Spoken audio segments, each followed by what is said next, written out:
My mother laughed so hard at my little online shop that gravy slid off her fork, and my father called it my expensive hobby while $2.4 million sat waiting to make him choke on that word. They mocked the wax seals. They borrowed the rent money. They used my order money to keep Mercer Hardware breathing. Then they named my brother Kyle the real business blood and asked me for $8,700 more. I stayed quiet. I moved one blue binder out of sight. 6 months later, my parents opened Heartland Business Monthly at the Millbrook Market breakfast counter, and Dennis Mercer found his name in the article right before their lawyer turned pale when he read, "Let me take you back to the Sunday dinner. My name is Leah Mercer, and I was 31 years old when my parents finally learned that small paper can carry very sharp edges. I did not scream. I did not beg. That was never my style. I ran Mercer Paper House from the old post office on Maple Ferry Road in Millbrook, Ohio.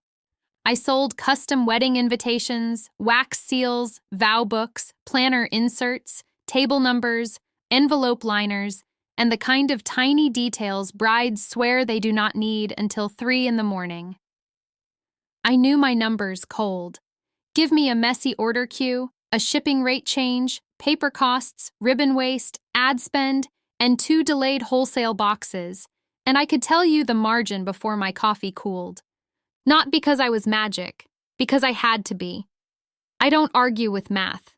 That sentence saved me more than prayer ever did.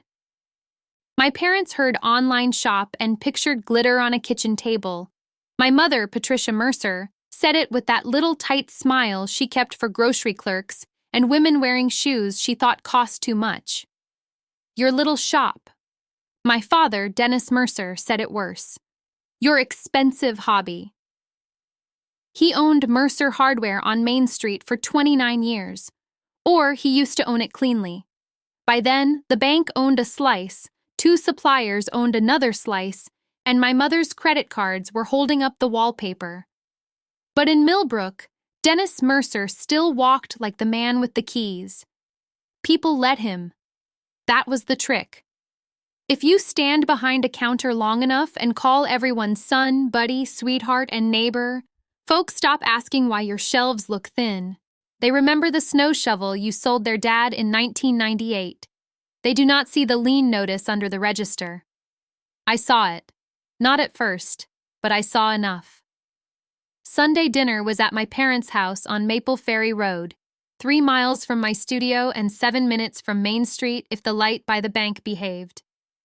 It was April 14th, a wet gray evening, the kind that made every coat smell like driveway gravel. My mother had made pot roast, mashed potatoes, green beans, and that brown gravy my father poured over everything like a legal right. Kyle sat across from me, scrolling his phone with one thumb. He was 28, my younger brother, and had never met a bill he could not hand to someone older. My mother set the platter down. "So," she said, "are we still shipping trinkets?" Kyle grinned without looking up. "Do people still buy glitter online, or did that die?" "I don't sell glitter," I said. "You sell stickers," he said. "Planner inserts," I said. My father made a small sound, not a laugh, smaller, cheaper. "Paper," he said. "Leah sells paper and calls it a company." I looked at my plate. There are insults that work because they are new. There are others that work because they have been sanded into you for years. This one was old. Mercer Paper House paid its quarterly sales tax last week, I said. $14,618. Silence held for half a second. Kyle blinked. My mother reached for the gravy boat. "Well, taxes make anything sound serious." That was Patricia. She could take a fact, wrap it in lace, and smother it. My father pointed his fork at me. "Real bills are different." Real bills. He loved that phrase. Real bills were always his. My bills were cute. My rent was cute. My payroll was cute. My paper supplier in Cincinnati, who once held back a $12,940 order because of a bank holiday, was apparently adorable. "Dennis," my mother said, Tell Leah what you told Kyle. I kept eating. Kyle sat straighter. That was my first warning. My father wiped his mouth with a napkin. Slow, important. He liked starting sentences with the weight already loaded. Kyle's coming into the hardware store full-time? That's good, I said. It was not good. Kyle had worked there 3 summers and once marked every garden hose down to $1.99 because he thought the decimal looked cluttered, but I kept my voice level. He needs room to learn, Dad said. Real responsibility. Kyle smiled at me. Real business blood, he said. Bloodline. That was the word sitting behind it. They never had to say it clean. They liked hints better. Hints leave less mess on the table. I nodded once. Congratulations. My mother looked pleased, not with Kyle, with the shape of the room. One child lifted, one child lowered, balance in her mind. Then my father leaned back. And we need to talk about the monthly help. There it was. Not trinkets now, not paper now, help. For 6 years, my parents had called it temporary. It started at $1,200 after Dad said January sales were slow. Then $2,000 when a supplier messed up an invoice. Then $3,500 during the roof repair that never touched the roof. By the spring of that dinner, I was sending $8,700 every month. Automatic transfer. First business day. No thank you. No receipt unless I made one. Same account? I asked. Dad frowned. What? For the $8,700. My mother's fork paused. Kyle stopped smiling. That was the thing about exact numbers. They enter a room like a sober adult. Dad cleared his throat. Yes, same account. For how long? His face changed. Only a little. The corner of his mouth hardened. Family doesn't put an end date on helping family. There it was, the sermon they always kept warm. I looked at him. I could feel my pulse in my wrist. I could also hear Aunt Ruth in my head. Keep proof, Leah. Your father respects money only when his name is printed on it. Aunt Ruth Mercer had been Dad's older sister. She had died 3 years before that dinner. Quietly, naturally, without drama. She left me the old Millbrook post office, a squat brick building with a blue door, 9 cracked mail cubbies, and a furnace that sounded like it smoked cigarettes. Dad said she left it to me because nobody else wanted it. That was his first mistake. Ruth also left me a brass mail slot key on a stained paper tag. I kept it in my desk. I did not know yet why she had taped a folded letter behind the tag. Not then. At dinner, I just sat there. My mother lifted her chin. Your father carried this family for years. I thought about my PayPal balance that morning. $180, $2,443.17 gross for the month. $61,900 already committed to paper, envelopes, payroll, rent, postage, taxes, and refunds. My take-home would be good. Strong, even. But it was not magic. It was orders packed at midnight. It was ads tested in $25 batches. It was 8 different spreadsheets. It was knowing ivory cardstock curled if the humidity climbed over 62%. It was replacing a $430 cutting mat before it ruined 500 inserts. My father said, Leah. I looked up. You can keep doing your hobby, he said. Nobody's taking that from you. Generous. Like a man handing me my own shoes. But this family has real obligations, he said. Kyle needs stability while he learns the store. Kyle said, it's not like you have employees depending on you. I have 5, I said. My mother waved that away. Part-time girls. 2 full-time, I said. 3 part-time. Dad's fork hit the plate. Don't audit us at our own table. I stopped chewing. Children don't audit parents. He had not said it yet, but the shape was already there. I set my fork down. Okay. My mother looked at me. She expected more, maybe tears, maybe apology. Maybe the little performance where I proved I still wanted a seat. I gave her nothing. "I'll look at the account Monday," I said. Dad nodded like he had won. Kyle went back to his phone. Dinner moved on. They talked about the high school fundraiser, a church raffle, and whether the diner on Main Street had changed coffee brands. My mother asked if I was seeing anyone. Kyle asked if brides were still crazy. My father told a story about a customer who called him honest. That one almost made me laugh. I cleared plates because I always cleared plates. Useful hands get trained early. My mother did not ask. She just leaned back and let me. At the sink, she stood beside me with a dish towel. "You could be nicer to your father," she said. I was polite.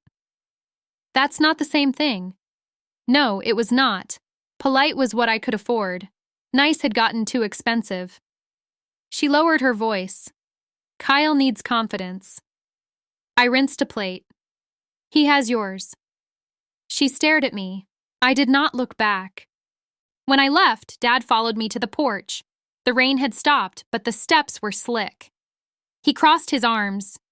"You're 31, he said. "At some point, you stop playing store." I held my keys. "Mercer Paper House is a registered LLC. He snorted. "You know what I mean." I did. That was the whole problem. He looked past me toward the road. "Send the transfer Friday. It usually goes on the 1st. This month, Friday. That's 4 days early." He looked at me then. "Real bills don't wait." "Real bills." I said nothing. He softened his face. That was worse. "Your mother worries about you," he said. "All alone in that drafty building, packing paper. You could still come work at the store, answer phones, help Kyle." I almost admired the nerve. Almost. "I have orders to pack," I said. "Of course you do." He said it like I had said I had dolls to feed. I walked to my car. I did not slam the door. I did not peel out. I drove 7 minutes back toward Main Street, past the diner, past Mercer Hardware, past the bank with its lit ATM and its polite little camera. Mercer Hardware's sign was still on. The windows were dark. I knew the electric bill was $1,146.82 because I had paid it in February. My studio sat 2 blocks down inside the old post office. The town had built a new one near the pharmacy in 2009.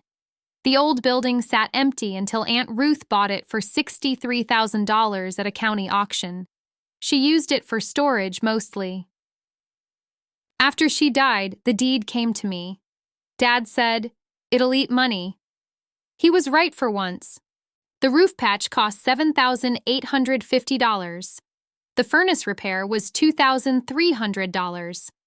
The first insurance premium was $4,112. The electrician charged $6,640 to bring the back room up to code. I paid every dollar from wedding menus, wax seal kits, and printable planner bundles. Small things add up. Inside, the studio smelled like paper dust, lemon cleaner, and melted wax. The front counter still had the old brass mail slot windows. I had left them because brides loved them in photos.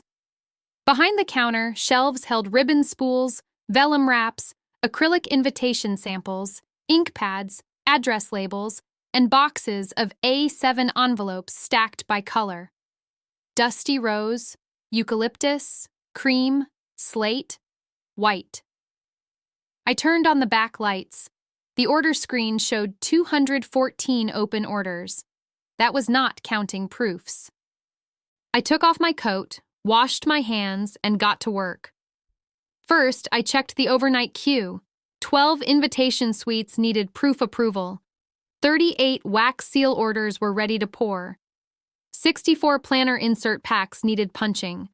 A rush order for Columbus needed table numbers by Thursday, with gold foil, which meant trouble if the foil roll ran short.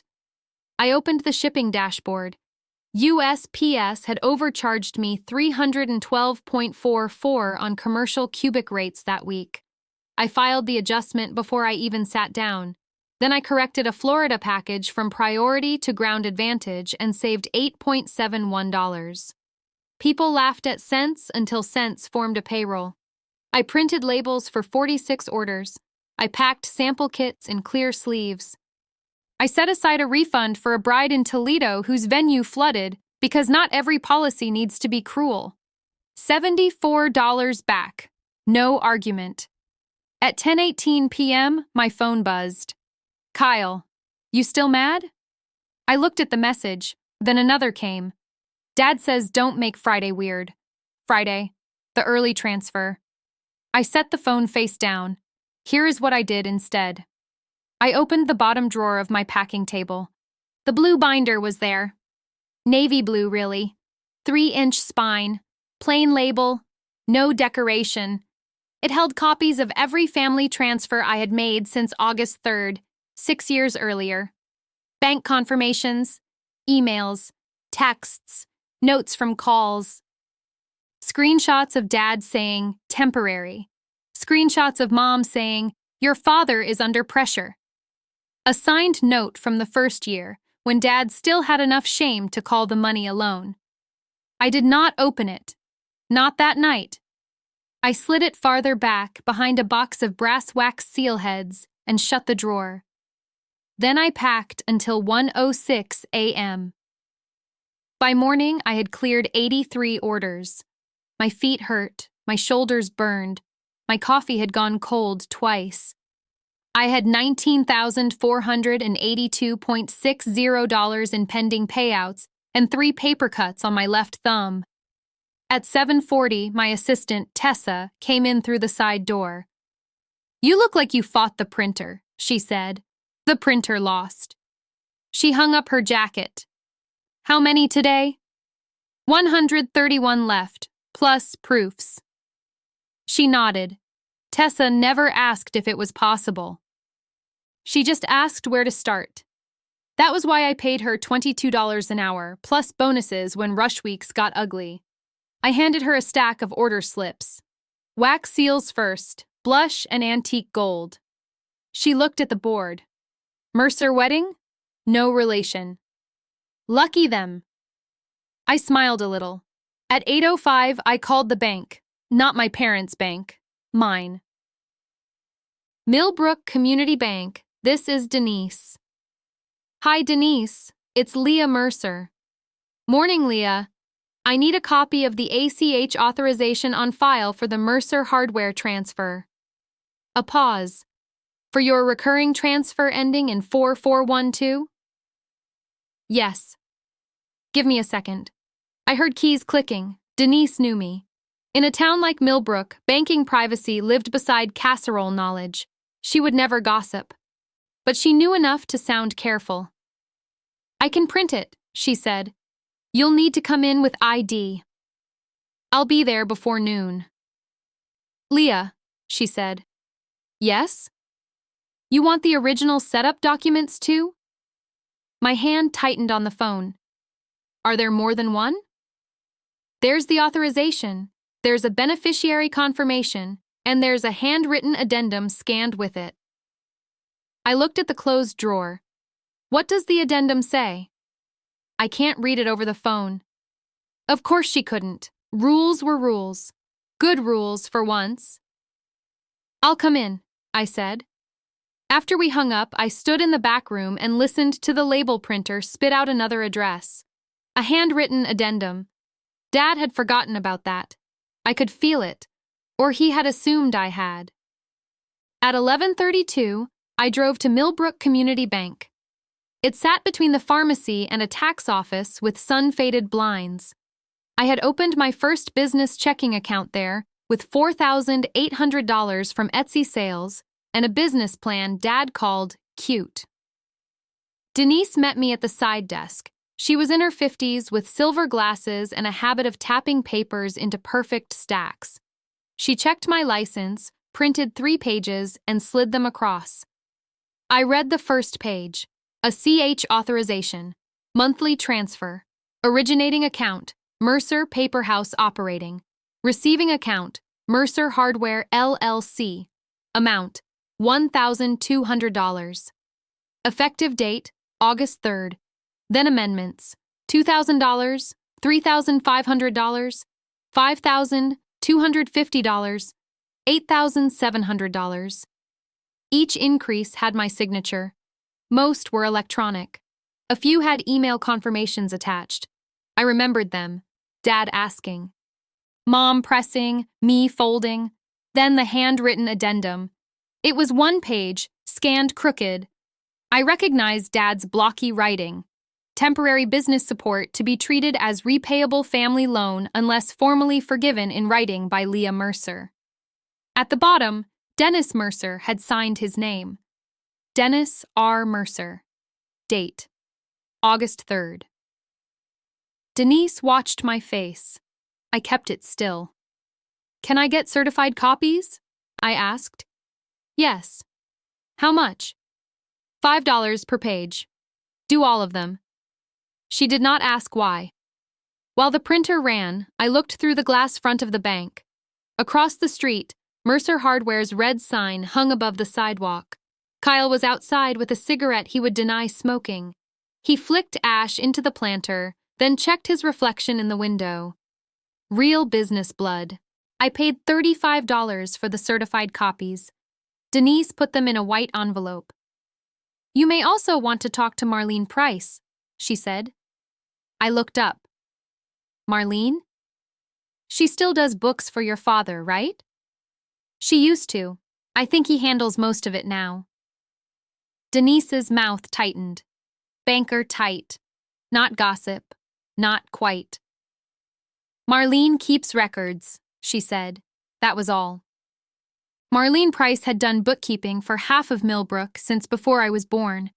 She had a little office behind the laundromat with 2 filing cabinets, a dying fern, and a candy dish full of peppermints nobody liked. Dad called her old school when she asked for receipts, which meant competent. I put the envelope in my tote and went back to the studio. For the rest of the afternoon, I worked like nothing had shifted. Proofs went out, labels printed, Tessa poured seals. We packed 92 orders by 5 o'clock. A bride in Indiana approved a $1,380 custom suite. A planner in Cincinnati asked about wholesale pricing for $6,000 worth of vow books. My ad dashboard showed a 4.8 return on spend. Math kept talking. I listened. At 5:41, my mother called. I let it ring twice. Hi, Mom.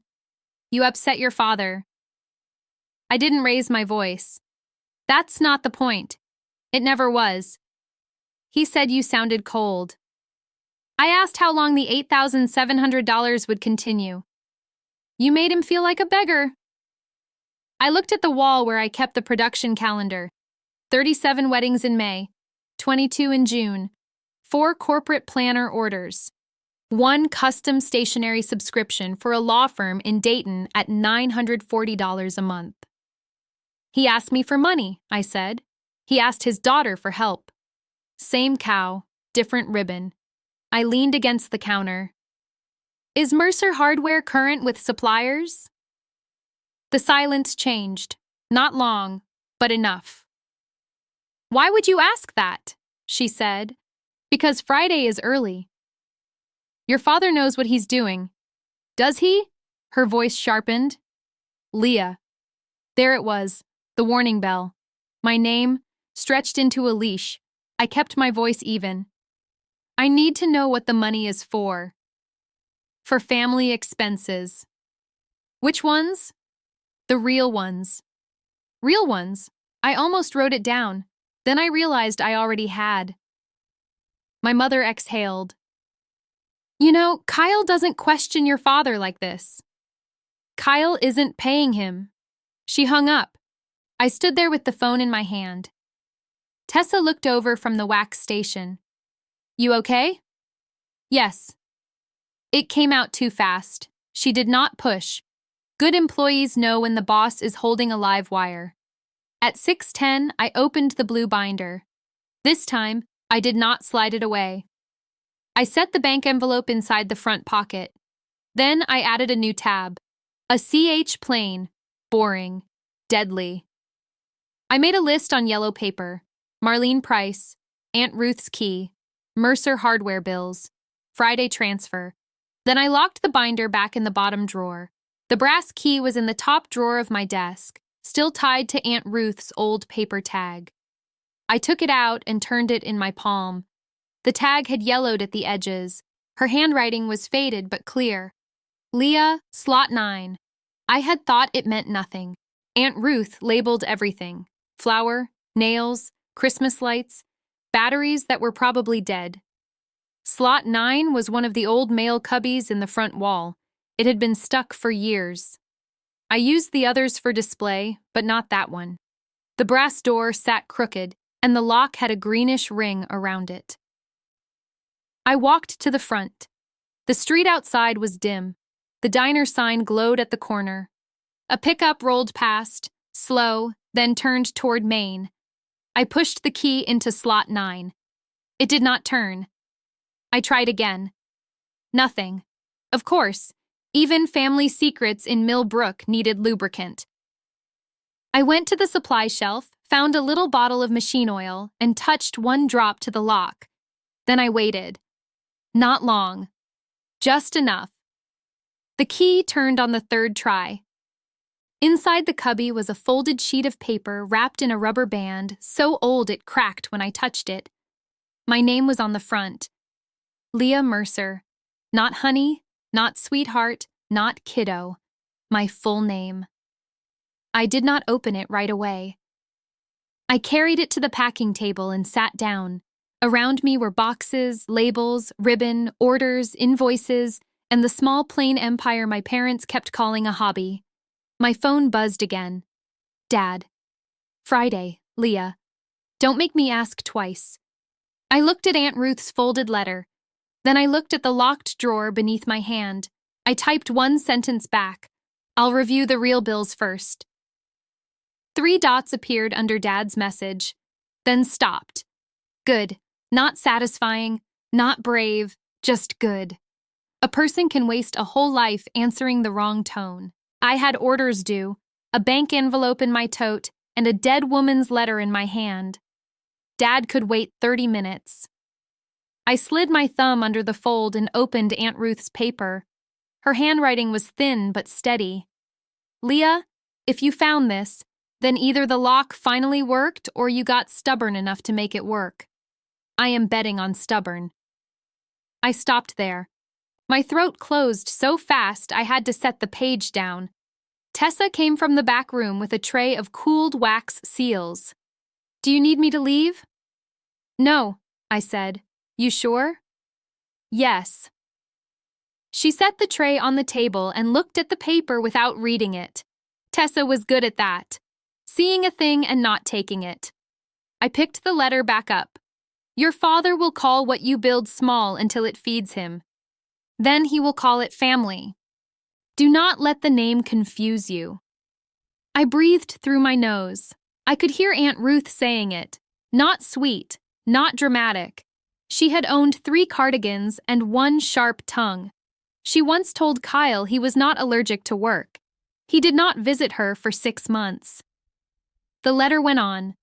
I left you the post office because you were the only one who came here and saw rooms.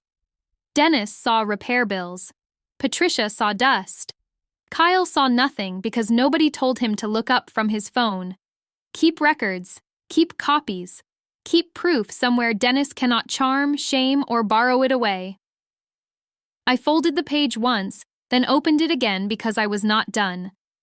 There was a second sheet tucked inside the first. Smaller. A list. Roof estimate from Brewer Brothers. $7,850. Furnace service. $2,300. Electrical update. $6,640. County auction deed. $63,000. Insurance quote. $4,112. At the bottom, she had written one more line. If they ever tell you that family carries family, ask who has been carrying whom. I sat there and could not say a word. Tessa's voice stayed low. Is that from your aunt? Yes. She loved you. I looked at the old brass mail slots. She was practical. That counts. It did, more than most things. My phone buzzed again. Dad, don't start acting like a banker. Your mother is upset. I put the letter back on the table and typed with one hand. I'll come by Friday morning. His reply came fast. Bring the confirmation. There it was. He did not ask if I was sending it. He asked for proof that I had obeyed. I put my phone down. Tessa looked at me. You're not sending it, are you? I did not answer right away. Outside, a delivery truck hissed at the curb. Inside, the label printer blinked red because the roll had run out. Ordinary problems. Honest problems. I'm going to the bank again tomorrow, I said. Then Marlene. Tessa nodded. What do you need from me? Close out the wax seals. Pull all rush orders. If a bride cries, give her the calm voice. I have 3 calm voices. Use the expensive one. That got one quick smile from her. I made a copy of Aunt Ruth's letter on the little office scanner. Then I made another. One went into the blue binder under a new tab marked Ruth. One went into a plain envelope in my desk. The original went into my tote, inside the bank envelope, because old paper deserved better than a production table. By 7, I had another 32 orders packed. By 8, Tessa left. By 9, I was alone with the hum of the furnace and the soft slap of labels on mailers. That was when Kyle called. I almost let it go. Then I answered. What? Wow, he said. Nice. I'm working. Dad says you're being weird about Friday. I asked for bills. You always do that. Do what? Make everything transactional. I looked at the wall of open orders. Money is transactional, Kyle. It's family. Then you send it. He laughed once, short, mean, nervous. I'm serious, I said. Send Dad $8,700 Friday. I don't have that sitting around. Neither did I, not the way they meant. It lived in inventory, payroll, tax reserves, rent, ad testing, merchant fees, and the 1,000 little costs nobody clapped for. But I did not explain that to Kyle. He had been taught that understanding was optional. He said, Dad built that store. Then the store should pay him. You don't get it. You sell paper online. He has a legacy. Legacy. As if debt got prettier when a man stood in front of it. What does the store owe suppliers? I asked. Silence. Then Kyle said, Why are you asking everybody that? Everybody. I stood still. Who's everybody? Nobody, he said. Kyle. Mom said you asked. No, I said. You said everybody.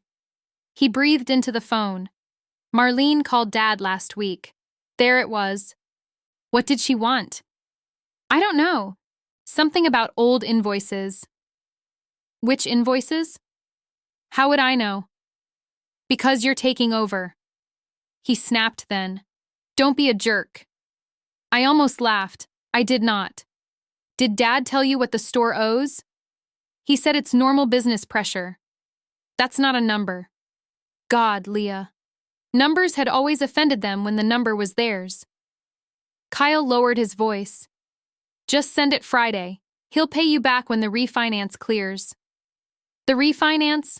That was new. What refinance? Another silence. Then he said, I gotta go. He hung up before I could ask again. I wrote one word on the yellow paper, refinance. Then I added a question mark so hard the pen tore through. At 9:27, I called Denise's direct line. The bank was closed. I knew that. I left a message anyway. Hi, Denise. It's Leah Mercer. I need to ask whether any active loan or refinance application lists my monthly transfer as income, support, or receivable. I know you may not be able to discuss someone else's file. I'm asking about use of my account records. Call me when you can. I hung up. Then I stood there for a long minute. Here is what people miss about being quiet. It is not the same as being asleep. I opened my accounting file and exported every transfer to Mercer Hardware since the first one. 72 rows. The total made my hands go cold. $318,650. That was not counting supplier invoices I had paid directly. I pulled those next. Foster Wholesale Hardware. $14,882.19. Buckeye Paint Supply. $6,430.77. Midwest Tool and Fastener. $11,204.03. Millbrook Mutual Insurance. $9,876.50. Payroll tax deposit. $18,940. Utility catch-up. $4,218.62. Credit card payment labeled emergency. $12,000. I had not forgotten those. Not exactly. I had buried them in separate folders so I could keep working. The whole sacrifice ledger came to $396,202.11 before interest, fees, and the smaller checks Mom had called just this once. $396,202.11. That number sat on the screen like a chair pulled out at a table. I printed the summary, then the confirmations, then the invoices. The printer ran for 11 minutes. At 10:14, my phone lit up with the family group chat. Dad, Friday morning, no drama. Mom, Leah, please don't embarrass your father. Kyle, we're all tired. I looked at the 3 messages, then I typed one sentence. Please send the bills attached to this month's request, Dad replied. Children don't audit parents. There, written down. I took a screenshot. Then another message came from Mom. You're being unkind. Kind. I could not afford kind anymore. I answered, still polite. I'm asking for documentation, Dad replied with a thumbs up. That was worse than words. He used that when he wanted the room to know he was done with me. I added the screenshots to the binder. At 11:02, I locked the studio and drove home through Millbrook with Aunt Ruth's letter on the passenger seat. Main Street was empty except for the diner's last light and a police cruiser parked by the pharmacy. Mercer Hardware sat dark under its sign. In the second-floor window above the store, a light was on in Dad's office. I slowed at the corner. His desk faced the street. I could see him through the glass, hunched over papers, one hand pressed to his forehead. My mother stood beside him. She was not comforting him. She was pointing at something on the desk. Then Kyle came into view and threw both hands up. I drove on. At home, I did not sleep much. By 7:55 the next morning, I was back at the studio with coffee, a legal pad, and the kind of calm that comes when the worst shape finally has edges. Denise called at 8:12. Leah, she said, I got your message. Can you answer it? Some of it. I shut my office door. She said, I can't discuss another customer's credit file, but I can tell you this. If your bank records are being submitted anywhere, they need your authorization. I didn't give it. I thought you'd say that. My hand stopped on the pen. Why? Denise took a breath. Because there's a release form in the scan packet tied to Mercer Hardware. It has your name on it. I didn't sign a release. I need you to come in. How bad is it? I need you to come in, she said again. That told me enough. At 8:45, I walked into Millbrook Community Bank with my tote over my shoulder and Aunt Ruth's letter inside it. Denise did not take me to the side desk this time. She took me to a small office behind the teller line. The door clicked shut. A man in a gray suit stood when I entered. Ms. Mercer, I'm Daniel Cho, compliance officer. That was new. Leah? I said. He nodded. Denise asked me to sit in. Denise put a folder on the table. This concerns your information. Daniel slid one page across to me. Do you recognize this? It was a borrower support verification form, Mercer Hardware Refinance Application, Millbrook Community Bank. Projected support from related entity. Related entity. There was my business name. Mercer Paper House, LLC. Monthly support. $8,700. Expected continuation. 24 months. My name appeared at the bottom. Leah Mercer. The signature was wrong. Not laughably wrong. Not movie wrong. It was close enough for someone who had seen birthday cards and bank slips. But the L leaned too hard. The M was too square. I knew my own hand. That's not my signature, I said. Daniel did not react. You're certain? Yes. Denise's jaw tightened. Daniel placed a second page down. This one? A profit and loss summary for Mercer Paper House. Not my real one. The revenue was low. Expenses were lower. The net income was just high enough to make the $8,700 look easy. No payroll, no paper inventory, no postage reserve, no merchant fees, no tax set aside. A child's drawing of a business. Where did this come from? I asked. Daniel said, it was included in a package provided by Mercer Hardware. By my father. He did not say yes, he did not have to. I pointed at the page. This is false. Can you provide accurate statements? I can provide 6 years. Denise looked at me with relief she tried to hide. Daniel said, for now, we need a written statement that you did not authorize this release and that you did not prepare this summary. I'll write it. Today would be best. Now is fine. He gave me a blank form. I wrote in clean block letters, no shaking, no extra words. I did not authorize Mercer Hardware, LLC, Dennis Mercer, Patricia Mercer, Kyle Mercer, or any representative to use Mercer Paper House, LLC records in a refinance application. I did not sign the attached release. I did not prepare the attached profit and loss summary. The signature shown is not mine. I signed my real name. Daniel read it, then said, we will pause the file pending review. Does my father know? Not yet. Denise looked at me. He will. I know. Daniel said, Ms. Mercer, you may want counsel.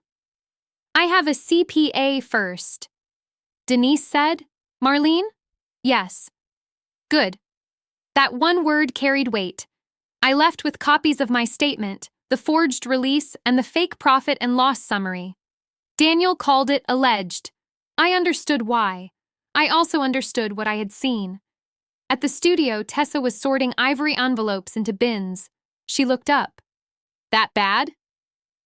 Worse. She set the envelopes down. I put the copies on my desk. If anyone from my family comes in, you don't let them pass the counter. Okay.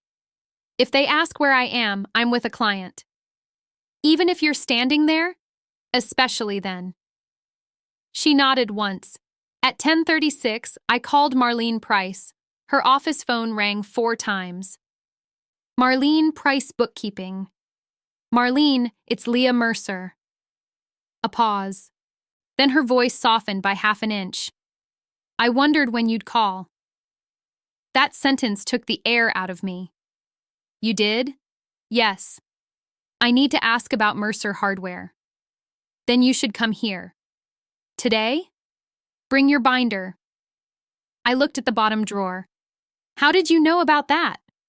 Your aunt told me you were smart. Not sweet, smart. That almost broke me. I can be there in 20 minutes, I said. Use the back door, Marlene said. Your father parks on Main when he's nervous. At 11:03, I walked behind the laundromat, past the vent that blew warm soap air into the alley, and knocked on Marlene's back door. It opened before my knuckles hit a second time. Marlene Price was small, square-shouldered, and wearing a green sweater with a coffee stain near the cuff. Her office smelled like toner, peppermint, and old paper. 2 metal filing cabinets stood behind her desk. The fern was still dying in the corner. The candy dish was full. "Sit," she said. I sat. She looked at the blue binder in my hands. "That it?" "Yes." "Good. Open it." I did. She did not touch anything at first. She read the tabs, a CH, transfers, supplier invoices, texts, Ruth. When she saw Ruth's name, her face changed. "You found the letter?" "Last night." "She made me promise not to tell you unless you came asking." "Why?" "Because Ruth believed in letting people reveal themselves." I looked at the binder. They did. Marlene pulled a folder from her desk drawer. It was thick, manila. The tab read, Mercer Hardware, Dennis. She laid it between us. "I stopped doing Dennis's books 18 months ago," she said. "Dad said you retired from store accounts." "I retired from arguing with him." That sounded right. She opened the folder and took out a ledger sheet. "Your father brought me records for years. Not complete ones. Never complete. But enough. Every time he called your business a hobby, he entered your transfer as operating support." My face went hot. "Show me." She turned the sheet. August, $1,200. Owner family loan. September, $1,200. Owner family loan. Then the numbers climbed. $2,000. $3,500. $5,250. $8,700. Marlene tapped the columns with one short fingernail. At first, he called it a loan, then support, then family contribution, then outside income. Outside income? For the refinance. I showed her Daniel's copies. She put on her glasses. She read the release, then the fake profit and loss. Her mouth became a flat line. "This is not your statement." "No." "Did you authorize it?" "No." "Did Patricia know?" "I don't know." Marlene looked at me over the glasses. Marlene. "She called me 2 weeks ago," she said. "Asked whether old support transfers could count as reliable income." I sat back. "What did you say?" I said not unless the payer confirmed continuation. And then my signature appeared. Yes. The office heater kicked on. It rattled once, then settled. Marlene pulled another page from the folder. "Here are the real bills." Real bills. The words landed clean. She read them out loud, not loud, but exact. Millbrook Mutual Insurance, commercial policy, past due, $9,876.50. Buckeye Paint Supply account hold, $6,430.77. Foster Wholesale Hardware, final notice, $14,882.19. Midwest Tool and Fastener, collection warning, $11,204.03. Ohio Payroll Tax Deposit, $18,940. First County Line of Credit Cure, $27,500. I wrote each one down even though copies were in front of me. Marlene watched my pen. "You paid most of these." "Yes." "Did he repay any?" "No." "Did he issue notes?" "One signed note. First year." "Good. That matters." She pulled one more document. "This matters more."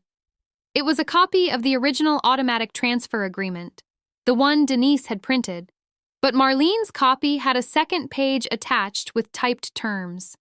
I had never seen that page. "Marlene," I said, "I know."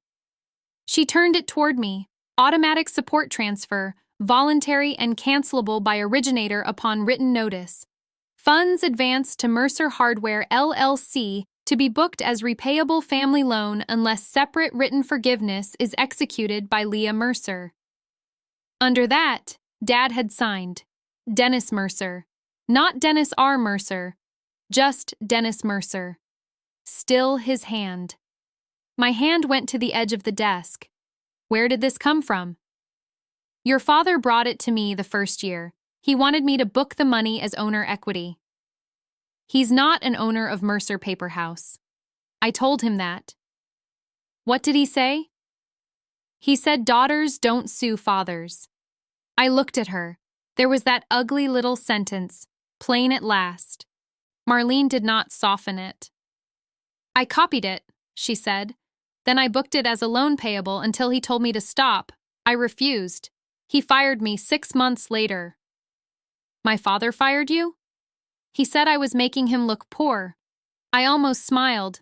It did not reach my mouth. Poor. He had made himself many things. Poor was only one of them. Marlene placed both hands on the folder. Leah, I need to ask. Are you still sending Friday? No. The word felt small. It did not feel weak. Good, she said. My mother will say I'm ruining him. She can say that. She'll say it in town. Then let town learn math. I looked at her then. Marlene Price, keeper of ugly peppermint candy and boring paper, had just handed me a sentence I could stand on. I don't want a scene, I said. You already have one. Dennis just picked the stage. What stage? Marlene reached for a postcard on her desk and slid it over. Millbrook Small Business Association Spring Luncheon. Thursday. Brick Main Street Diner Banquet Room. Speaker, Dennis Mercer. Topic, Family Business Legacy. I read it twice. He's speaking? Yes. Why? Because Kyle nominated him. Of course he did. Marlene said, he wants the refinance committee there. Bank people, suppliers, chamber board. Heartland Business Monthly sent a writer last month. Small town business issue. I looked up. A writer? Yes, some young woman. Asked me if I knew local businesses with unusual growth. I gave her your website. My stomach dropped. Marlene. What? A reporter emailed me last week. Nora Ellis. I thought it was a small feature. It may be. I thought of the email sitting in my inbox. Heartland Business Monthly. Revenue verification request. Photos of production space. Short interview. I had answered between proofs and shipping labels. I had sent clean numbers because that was what clean businesses did. Marlene's eyes narrowed. Did she ask about Dennis? No. Then my phone rang. Unknown number. I answered because the timing was too sharp to ignore. Leah Mercer? Yes. Hi, Leah. This is Nora Ellis with Heartland Business Monthly. Do you have 2 minutes?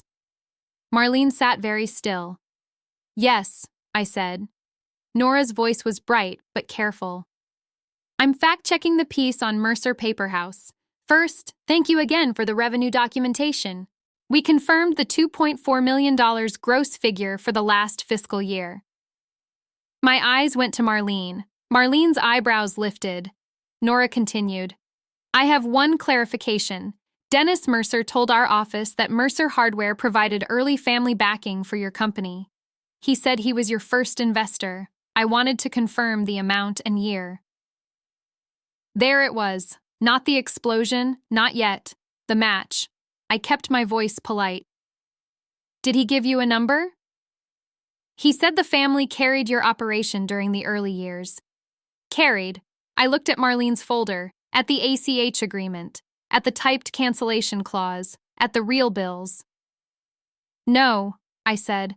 That's not accurate. Nora paused. Her typing stopped. Can you clarify? I can provide documents. Marlene nodded once. Nora said, what kind of documents?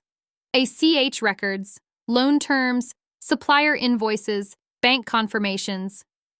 Another pause. Then Nora's voice changed. Less feature writer, more reporter. Are you saying Mercer Paper House funded Mercer Hardware? I looked at Aunt Ruth's copied letter inside the binder. Keep proof somewhere Dennis cannot charm, shame, or borrow it away. Yes, I said. For 6 years. Nora was quiet for one breath. Would you be willing to go on record? I did not look away from the paper. Yes. Marlene picked up the ACH agreement and slid it closer to me. Nora said, Can we meet today? I looked at Marlene. Marlene mouthed one word. Here. I said, come to Marlene Price's office, behind the laundromat. Use the back door. Nora will be here in 15 minutes, I said. Marlene stood and shut the blinds on the alley window. That was when I understood something about quiet people. They do not always hide because they are afraid. Sometimes they hide because they are keeping the room clean until the mess has a purpose. Do you want coffee? She asked. No. Good. My coffee's terrible. I almost laughed. Almost. She took 3 empty folders from a drawer and wrote labels across the tabs. Bank, magazine, counsel. Her handwriting was sharp and small. Counsel? I asked. Yes. I haven't called a lawyer. You will. Marlene. You will, she said again. But first, we keep the story straight. The story. I hated that word in that moment because my father had lived on it. Dennis Mercer, the man who kept Main Street supplied with paint thinner, snow shovels, and advice nobody asked for. Dennis Mercer, who told people his daughter made party paper on the internet. Dennis Mercer, who had spent 6 years letting my money keep his lights on while he corrected my posture at dinner. I put the blue binder on her desk. Marlene opened to the ACH tab. We do not hand Nora originals.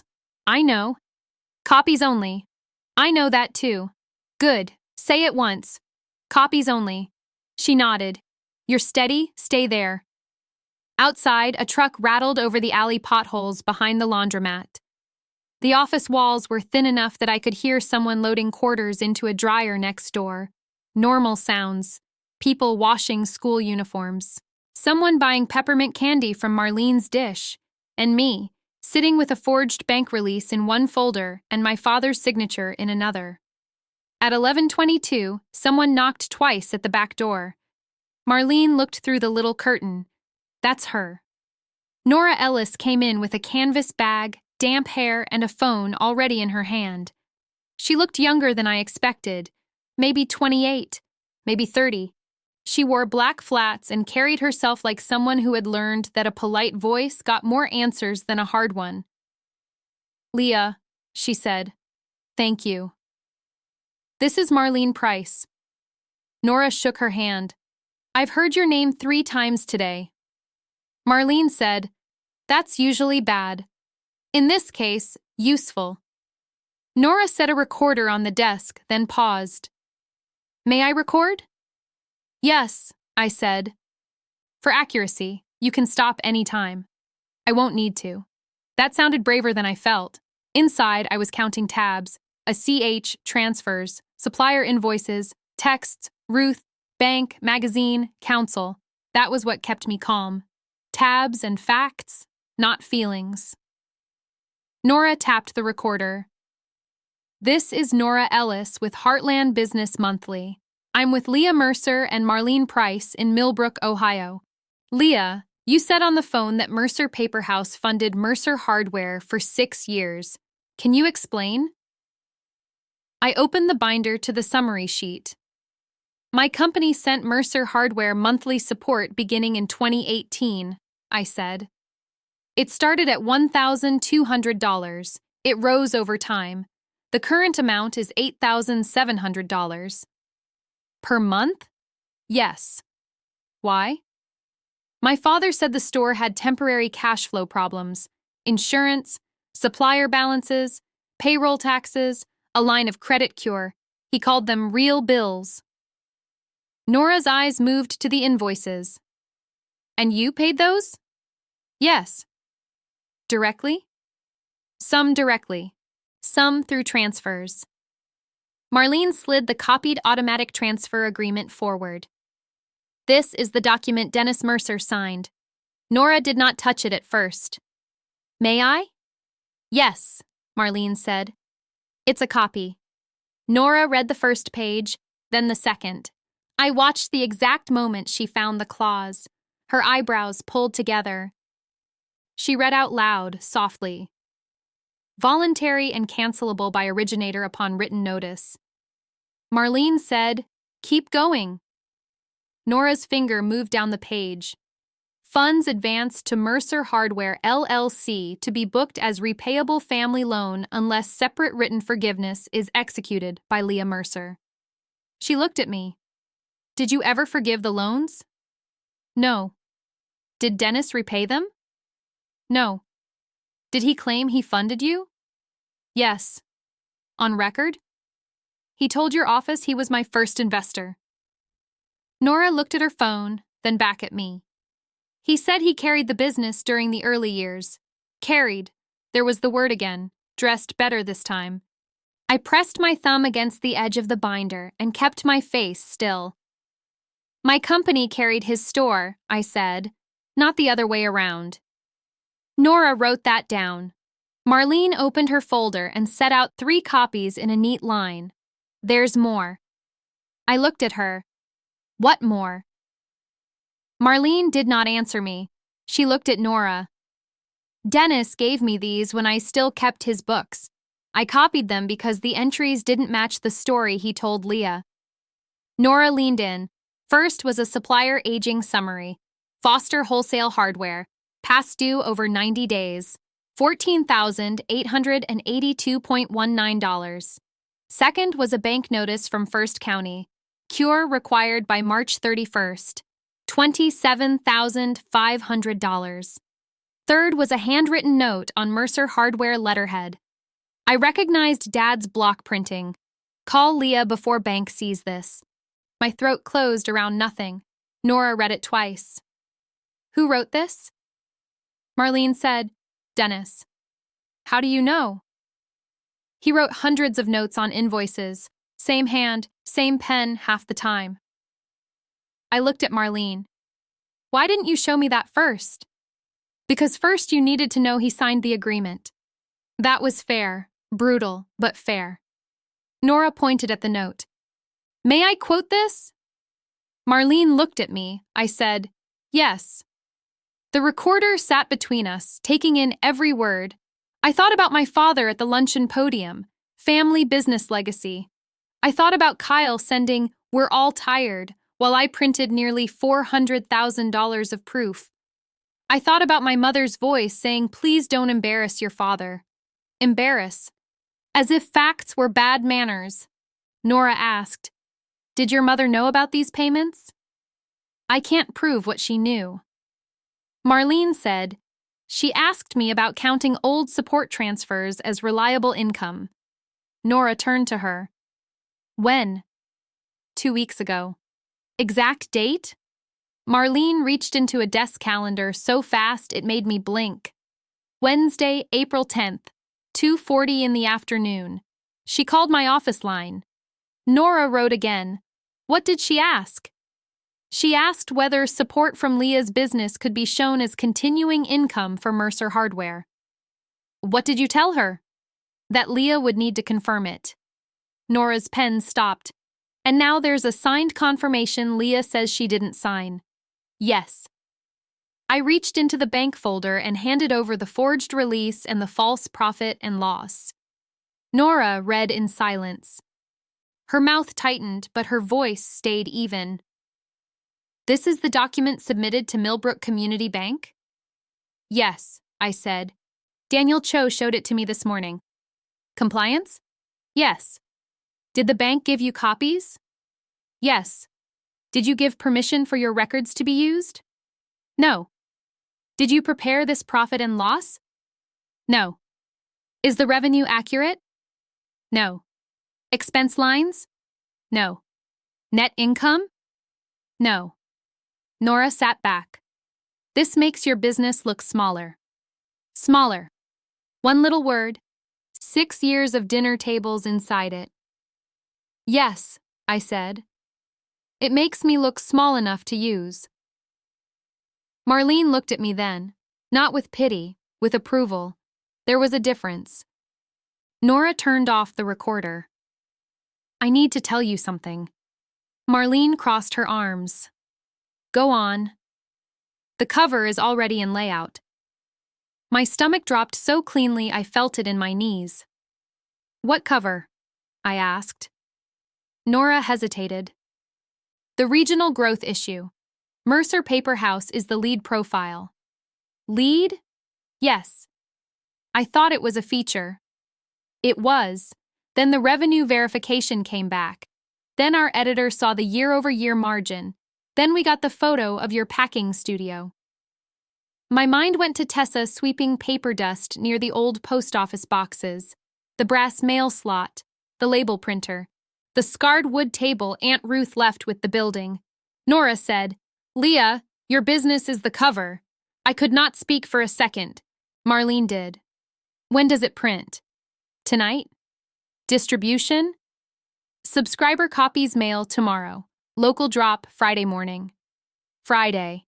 The same morning Dad expected my $8,700. I looked down at my hands. They were flat on the binder. Calm hands, work hands, hands that had tied ribbon, lifted cartons, signed checks, packed rush orders at midnight, and opened bank letters I was too ashamed to admit existed. Nora said, "I can still add clarification before final approval, but I need documentation now." Marlene pushed the folders closer. "Then take copies." Nora opened her bag. "I also need a response from Dennis." "No," I said. Both women looked at me. I corrected myself. "You can ask him. I'm not calling him. I have to give him a chance to respond." "I understand. You should know he may deny it." "He will. He may say you agreed." "He will. He may say family support goes both ways." I almost laughed again. This time it came out once, dry and small. "Then ask him for his canceled checks." Nora looked at Marlene. Marlene said, "That's a fair question."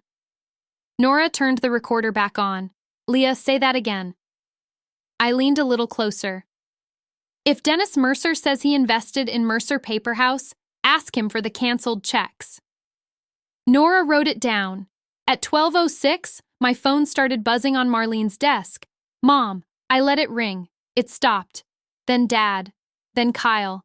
Then the family group chat lit up. Dad. Bank called. Mom. "Leah, answer your phone." Kyle. "What did you do?" Dad. "This is not how family handles things." I took screenshots without replying. Nora watched me. "Is that them?" "Yes." Marlene held out her hand. "Forward those to yourself, too." "I already do." "Good." My phone buzzed again. This time it was a voicemail from Dad. I did not play it. Then a text came only to me. "Dad, you do not understand what you are messing with." I stared at that one for a long second. Marlene said, "Send it to Daniel Cho." Now? Now. So I did. I sent it to Denise first because I had her direct email. I wrote one line. "This came after I signed the unauthorized use statement this morning." Then I attached the screenshot. Nora's phone rang. She looked at the screen. "My editor," she said. "I need to step out." Marlene pointed to the hallway. "Use the records room. Door sticks." Nora took her bag and went through the narrow hall. As soon as the door shut, Marlene looked at me. "You know what happens when he realizes the article may change. He'll come to the studio." "Yes." "He'll come angry." "Yes." "He'll bring Mom." "Probably." "Kyle, too." "Maybe." I picked up my tote. "Then I need to get there first."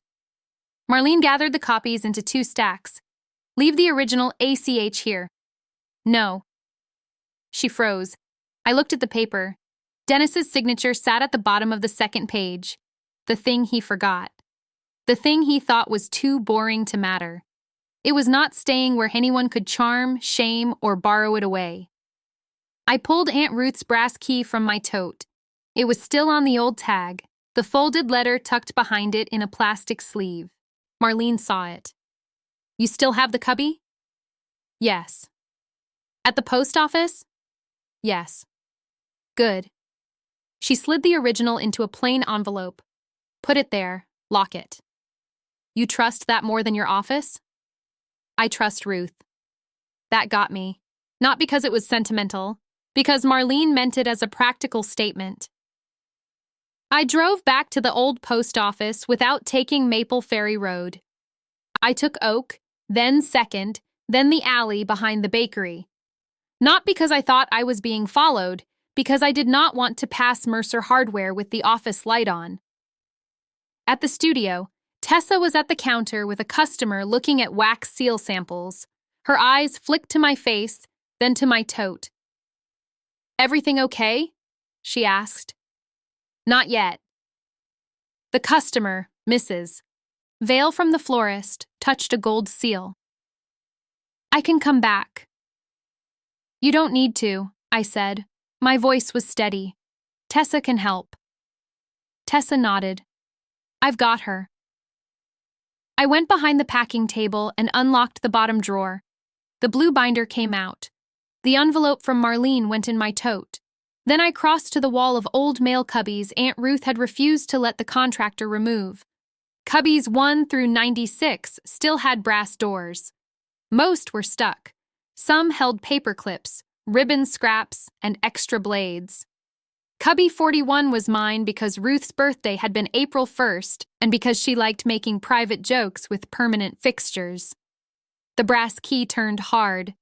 Inside was the old metal space, cool and dusty, with the smell of paper that had waited too long. I placed the original ACH agreement flat inside. Then I placed Aunt Ruth's letter on top of it.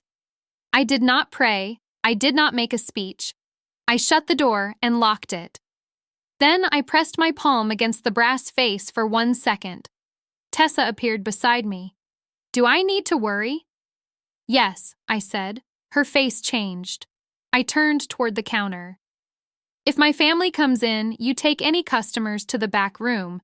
You call Marlene, then you call Denise at the bank. Her number is taped under the register." "Not police?" "If anyone yells or blocks the door, yes. But first, we keep records." "Records?" she repeated. "That's how this ends."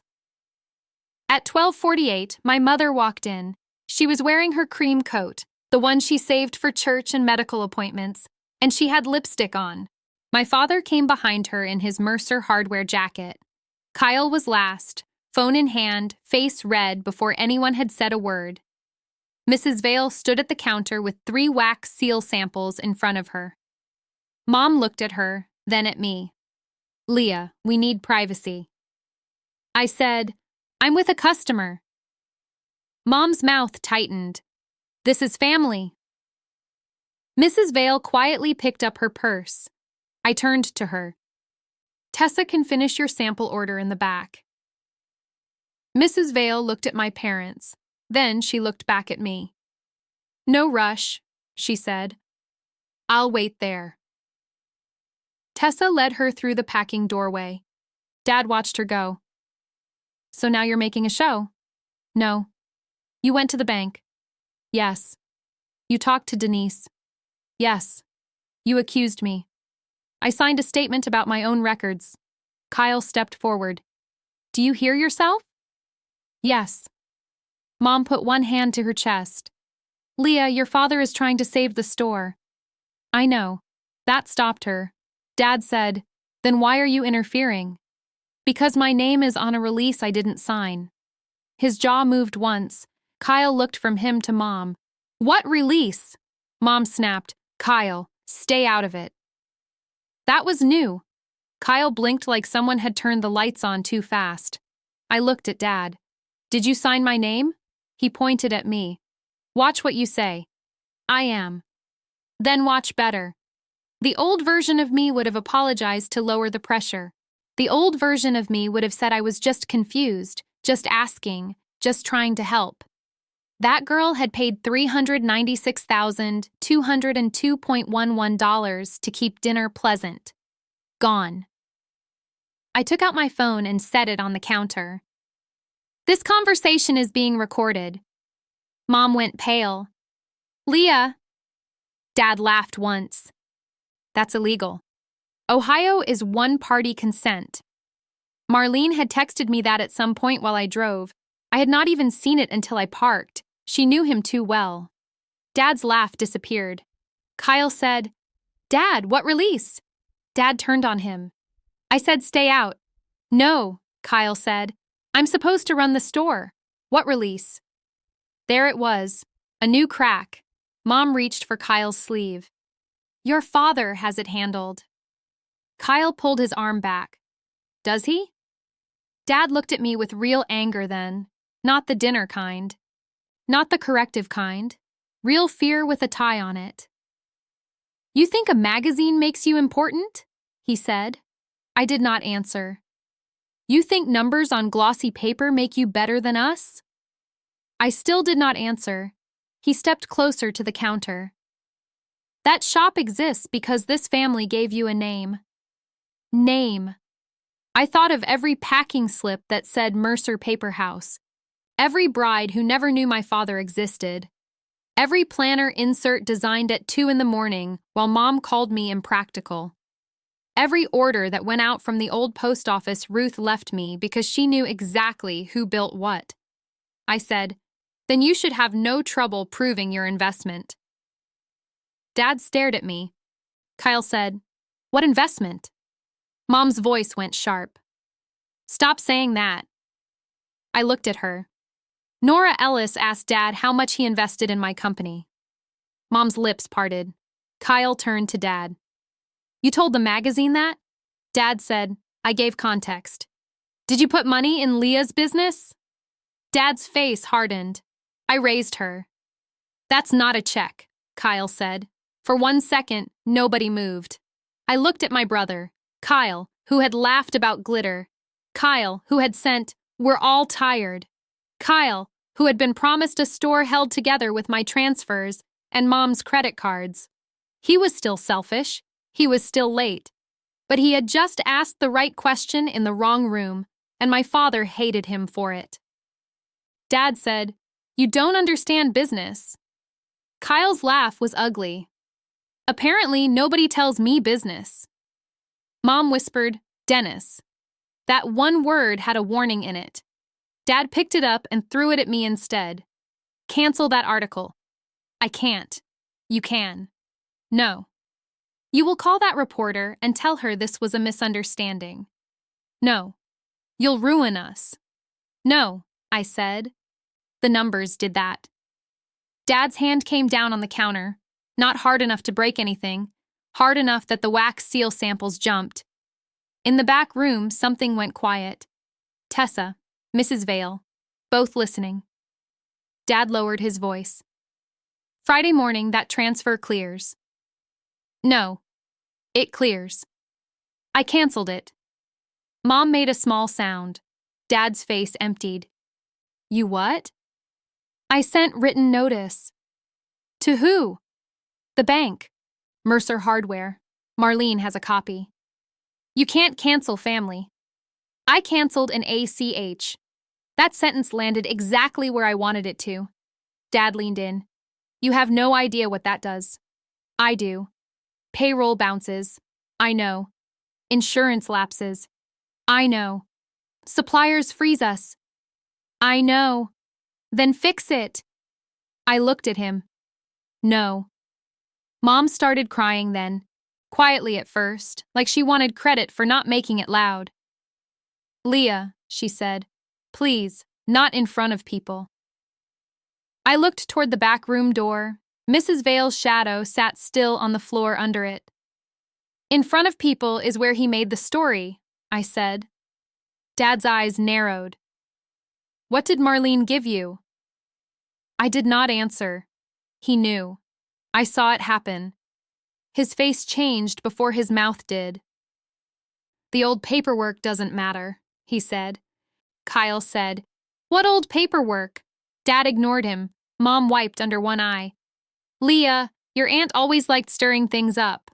There it was, the dead woman, dragged in because she could not correct them. My voice stayed low. "Don't." Mom blinked. "Excuse me?" "Don't use Ruth for this." Dad laughed under his breath.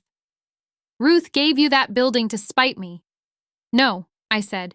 "She gave it to me because she knew you." That one struck. I saw it. Dad looked toward the mail cubbies. Too fast. Just a flick. But I caught it. He knew there was something there. Maybe not the letter, maybe not the agreement. But he knew Ruth had hidden things in plain sight. He had grown up with her. He knew her better than I did in some ways, and that scared him now. I moved between him and the cubbies without thinking. He noticed. "What's in there?" he asked. "Mail. Open it." No. This building was Mercer property. It's my property. Ruth had no right. She had a deed. Mom said, "Leah, stop acting like paperwork is love." Paperwork. I looked at her cream coat, her neat lipstick, her wet eyes that always arrived when Dad needed the room softened. "Paperwork is why I know I'm not crazy," I said. She flinched. "Not much. Enough." Kyle rubbed both hands over his face. "How much?" Nobody answered him. He looked at me. "Leah, how much did you send?" Dad snapped, "Do not answer him." I said, $396,202.11. Kyle went still. Mom closed her eyes. Dad said, "That includes things you volunteered." "Yes, it includes gifts." "No, it includes family help. It includes documented transfers and supplier payments." Kyle's voice came out flat. "Almost 400 grand?" "Yes." He looked at Dad. "And you told me she played with paper." Dad pointed at him. "You want the store or not?" Kyle did not answer. That was the first time I had ever seen him look at Mercer Hardware like it might be a debt instead of a crown. The front bell rang again. Nora Ellis stepped inside. She had a folder in one hand and her phone in the other. Her eyes moved across the room. Mom crying, Dad rigid, Kyle stunned, me behind the counter with my phone recording. "Bad time?" Nora asked. Marlene came in right behind her. Of course she did. Marlene had not let Nora come alone. Dad's face darkened. "Get out of my daughter's shop." Nora did not move. "Leah invited me." Mom whispered, "This is cruel." Marlene looked at her. "No, Patricia. This is documented." Dad took one step toward Marlene. "You had no right." "I had every right to keep copies of records you gave me. You worked for me. And I fired myself from lying for you." Nora lifted her phone slightly. "Mr. Mercer, I'm giving you an opportunity to respond before publication." Dad straightened. The performance came back fast. It always did when an outsider entered. "I'm happy to," he said. "My daughter is emotional right now." I felt Kyle look at me. Nora said, "Did Mercer Hardware provide early financial backing to Mercer Paper House?" Dad spread his hands. "We're a family. We all supported Leah's dream." "Did you write checks to her company?" "We supported her in many ways." "Did you write checks?" Mom said, "Money isn't the only support." Nora did not look at her. "Mr. Mercer?" Dad's smile tightened. "I don't have those records in front of me." Marlene said, "I do." The room went silent. Dad turned his head slowly. Marlene opened her folder, removed one sheet, and held it at her side. She did not show it yet, not the agreement. A copy. Still enough. "Dennis," she said, "don't make this worse." He gave her the look he used on clerks, suppliers, waitresses, me. "You're confused," he said. "No," Marlene said. "I'm retired from that." Nora asked, "Mr. Mercer, did Leah Mercer's company transfer $8,700 per month to Mercer Hardware?" Dad said, "Temporary family assistance." "For how long?" He did not answer. Marlene said, 72 months. Nora wrote that down. Dad's eyes cut to Marlene. She kept going. "Beginning at $1,200, increasing to $8,700. Booked as repayable family loan until Dennis told me to stop booking it correctly." Dad said, "That's privileged." Marlene looked bored. "No, it isn't. Nora asked, "Did you submit Leah's business records to Millbrook Community Bank?" Dad's smile vanished. Mom said, "We're done." Nora said, "Did you submit them?" Dad looked at me. "You don't come back from this." I believed him. Not as a threat, as a description. There would be no normal Sunday dinner after this. No gravy. No little shop jokes. No pretending my father's pride was a weather system we all had to dress for. I said, "I know." Kyle stepped away from Dad. Just one step, but Dad saw it. Mom saw it. I saw it. Nora lowered her voice. "Mr. Mercer, did you sign Leah Mercer's name to a bank release?" Dad said, "No comment." Marlene's eyes closed for half a second. Nora nodded. "That's your response?" "No comment," Dad said again. Mom grabbed his arm. "Dennis, don't say it like that." He shook her off. Nora typed quickly. "Understood." Dad looked at the folder in Marlene's hand. "You use that, and I'll sue." Marlene said, "You've owed me $3,180 since August. Get in line." I had not known that. Of course I had not known that. Another bill. Another person he had stiffed while calling himself the provider. Nora looked at Marlene. "Unpaid bookkeeping fees?" "Yes." Dad said, "That has nothing to do with this." Marlene looked at him. "It has everything to do with this." The back room door opened. Mrs. Vale stepped out with her purse on her shoulder and 3 wax seal samples in a small paper bag. Tessa stood behind her, stiff as a broom handle. Mrs. Vale looked at Dad, then Mom, then Kyle. "I'll take the gold," she said to me. For a second, I could not process it. "What?" "The gold seal. For the florist cards."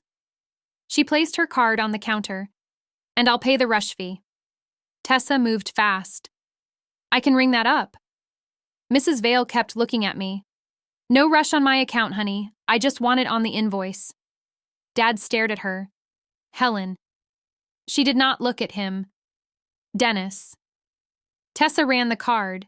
The receipt printer spit out its little white strip. $486.22. Small money compared with $396,202.11. Huge money in that room. A customer buying from the little online shop while my father stood there trying to make it disappear. Mrs. Vale signed the receipt and tucked her card away. Then she said, "My daughter used your invitations last fall. They were beautiful." My mother looked down. I took the receipt. "Thank you." Mrs. Vale nodded once and left through the front door. The bell rang behind her. That sound seemed to snap Dad back into motion. He pointed at Nora. "You print one word of this without my approval, you'll hear from my attorney." Nora said, "Please send any statement by 5. Marlene added, "And pay him first." Kyle made a sound that might have been a laugh if anything had been funny. Dad turned on him. "Get in the truck." Kyle did not move. Dad said, "Now." Kyle looked at me. His face was still red, but not with the same anger. "Did you pay the tax deposit too?" he asked. "Yes." "How much?" $18,940. He swallowed. "And the line cure?" $27,500. "The insurance?" $9,876.50. Mom whispered, "Stop." Kyle looked at her. "You knew?" She started crying harder. That was answer enough. Dad opened the door. "Patricia." Mom went to him. Then she paused and looked back at me. "You could have helped quietly," she said. I looked at the recorder on my phone, at Nora's folder, at Marlene's steady hands, at the old brass cubbies behind me. "I did," I said, "for 6 years." Mom had nothing to put on top of that. Dad held the door open. She walked out. Kyle stayed. Dad said, "Kyle." Kyle looked at him, then at the shop, then at the floor. I'll walk, he said.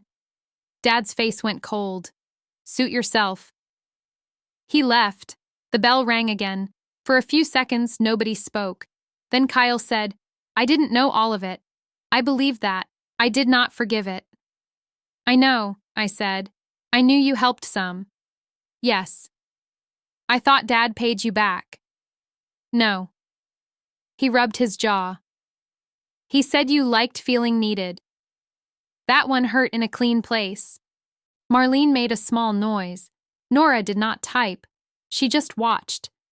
Kyle looked embarrassed now, which was rare for him. I said things. Yes. I'm not asking you to forget that. Good. He nodded. Is the store done?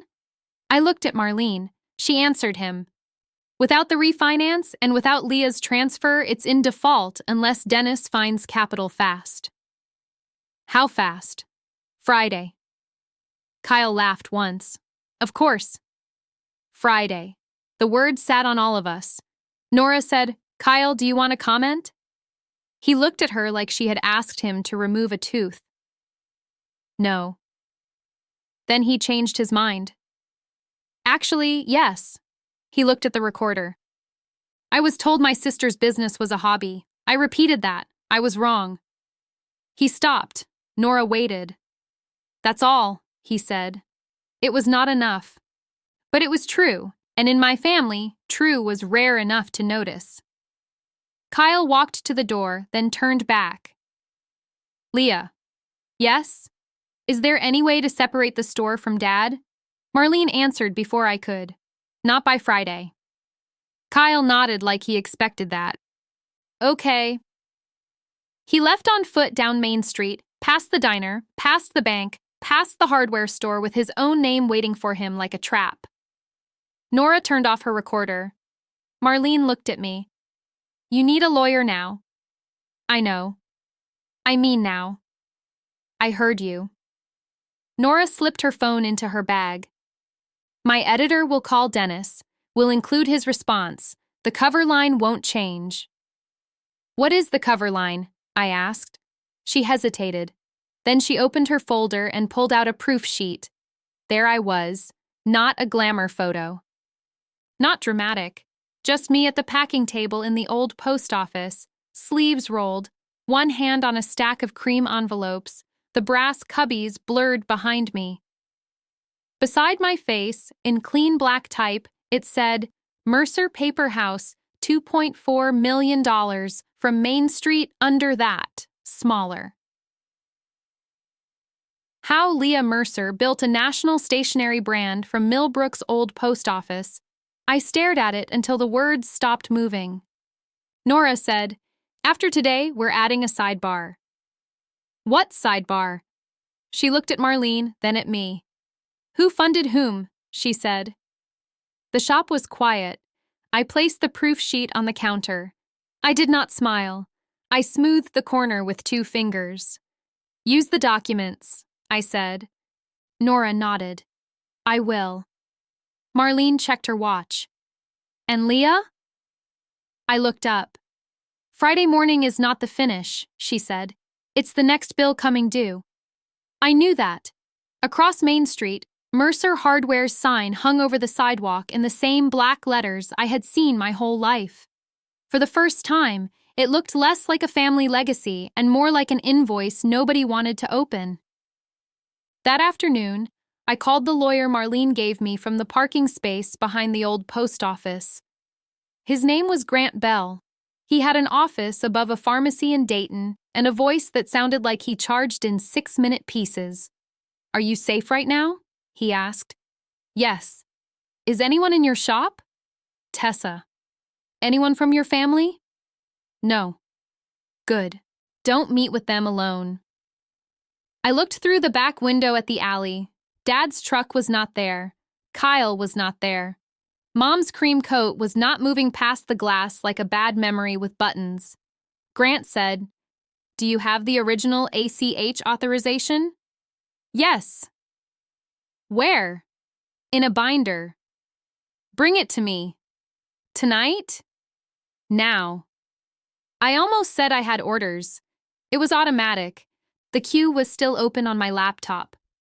214 orders had become 236 because the article preview had been passed around before it was even printed. A bride in Indiana needed her outer envelopes upgraded.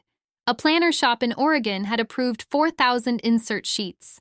Shipping on the Virginia wax seal order had been misquoted by $62.18, and I had already fixed it in my head before the software caught up. I knew the margin on all of it. I also knew Grant was right. "I'll be there in 40 minutes, I said. Tessa stood at the packing table, pretending not to listen. She had 3 trays of vellum stacked beside her and her hair clipped back with one of my misprinted binder clips. "You need me to stay?" she asked. "Yes." "Good. I already texted my sister." "For what?" "To pick up my kid. I'm not leaving you with all this." I wanted to say thank you and make it small. That was my habit. Make care look like logistics. Instead, I said, "Thank you." She nodded once. "Where's the binder?" I unlocked the bottom drawer. The blue binder sat under a flat box of foil samples and a packet of old USPS customs labels I never used anymore. I lifted it out with both hands. The cover had no title, no label, nothing dramatic, just a plain blue binder from Staples that cost $11.49 before tax. Inside were 6 years of being quiet. I took the ACH authorization from the back sleeve and slid it into a craft folder. Then I paused. Behind the authorization was a second plastic sleeve I had not opened in months. It held the first version of the family loan worksheet. My own handwriting. March 3rd, $1,200. April 3rd, $1,200. June 14th, $4,600 for Harrow Supply. September 1st, $7,350 for employee health coverage. November 22nd, $11,800 for winter inventory Dad said would bridge the season. Bridge. That was the word he used when he wanted me to pretend a hole was a road. I closed the binder. Tessa watched me. "You okay?" "No." She blinked. I said, "But I'm working." "That counts." It usually does. I locked the drawer, put the brass key in my pocket, and drove toward Dayton with the craft folder flat on the passenger seat. Maple Ferry Road was bright and ordinary. Kids were getting out of school. Someone had put a cardboard sign outside the church about a pancake breakfast. Main Street looked the way it always did when something private had just become public. Same bricks, same parking meters, same people looking too long through windows. My phone buzzed at the first red light. Mom. I let it go. Then Dad. I let it go. Then the family group chat, which had been silent since Easter except for Mom's grocery lists and Kyle's thumbs-up replies. Patricia Mercer. Leah, call your father. Dennis Mercer. You've made your point. Kyle Mercer. Dad, stop texting.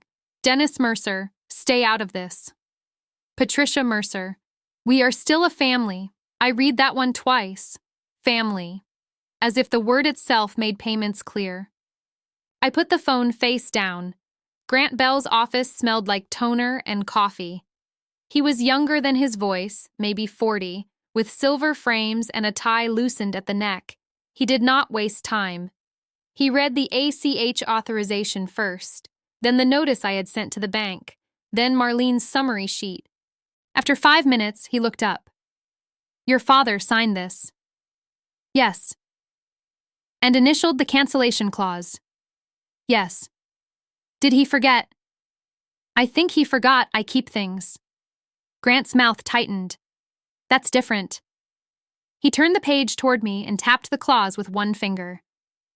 Written notice by either party terminates future transfers after 1 business day. No cause required. I know. You complied. Yes. Then he can be angry.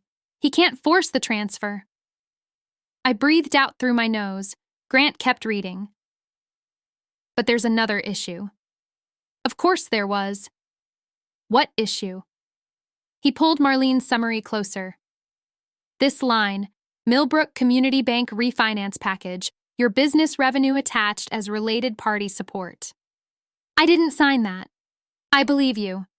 But if your documents were used, the bank has to sort out who supplied them, what representations were made, and whether your consent was forged or implied. Implied how? Family businesses get messy. My business isn't the family business. I understand. No, I said. You heard me, but I need you to understand it. He leaned back. Fair. That was the first time that day a man had corrected himself after I pushed back.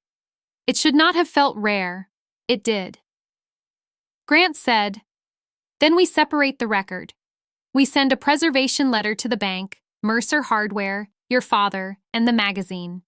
We give Nora permission to use verified documents, but not originals. We put Marlene under my umbrella for document production. We keep you from becoming the courier for everyone's panic. Can you do that today? Yes. How much? He looked at me like that was the right question. Initial retainer is $6,500. I nodded. He added, if this turns into litigation, it goes higher. How much higher? Hard to say. Say anyway. 25 to 40,000 if your father sues, more if the bank dispute gets ugly. I took out my business debit card. Grant watched me. You don't need to decide this fast. I do. Why? Because my father moves fast when he's embarrassed. Grant accepted that. While his assistant ran the card, my phone buzzed again. This time it was Kyle. I answered. What? I said. He was outside. I could hear cars. Dad's at the bank. My hand tightened on the phone. Which bank? Millbrook Community. Why are you there? I followed him. That almost made me laugh. On foot? No. Tony gave me a ride from the diner. Why is Dad at the bank? He's meeting with Craig. Craig Dunleavy was the bank manager. He had given me my first business checking account when I was 25 and told me, gently, that handmade stationery was seasonal at best. 3 years later, he asked me to speak at a chamber breakfast about direct-to-consumer brands. People liked believing in you after the deposits cleared. Kyle said, Dad took Mom in with him. Of course he did. He had a folder. What kind? Red, the store folder. I looked at Grant. He had gone still. I said, Kyle, listen to me. Don't go inside. I'm already inside. Kyle. I'm in the lobby. They shut Craig's door. Grant held out his hand for the phone. I put it on speaker instead.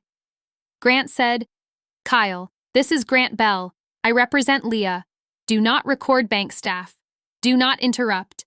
But if your father says your sister authorized anything, text Leah the exact words after you hear them. Kyle went quiet. Then he said, he's saying it now. My stomach dropped. Kyle's voice lowered. He said Leah agreed to reinstate Friday because the article confused people. Grant stood. Leah, we're calling the bank. I said, Craig won't answer if he's in with Dad. He will answer legal. He picked up his office phone and dialed from memory off the paperwork. I listened to the ring. Kyle whispered, Mom's crying. Of course she was. Then I heard Dad's voice, muffled but sharp. She's upset. She doesn't understand the consequences. There it was again, my whole life in one sentence. If I said no, I was upset. If he wanted money, those were consequences. Grant's call connected. This is Grant Bell for Leah Mercer, he said. I need Craig Dunleavy or your compliance officer now. He waited. No, now. His face changed while he listened. Yes, I'm aware Mr. Mercer is in your office. That's why I'm calling. Kyle whispered. Craig opened the door. I heard Dad in the background. Who is it? Kyle said, Craig's looking at me. Grant said, Mr. Dunleavy, I am sending a written notice while we're on the phone. Leah Mercer denies consent to any reinstatement, renewal, refinance support, guarantee, or related party certification involving Mercer Paper House. He paused. No, she is not confused. I looked at the carpet. There are sentences you wait years to hear from someone with a license. Grant continued. You have received termination notice under the signed ACH authorization. You are on notice to preserve the refinance file, application materials, signature pages, emails, attachments, and any internal notes. Another pause. Yes, all of it. Kyle whispered. Dad just stood up.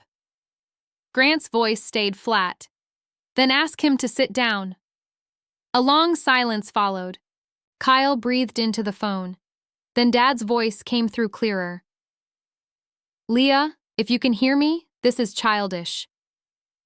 I said nothing. Grant pointed at me. Do not. So I did not.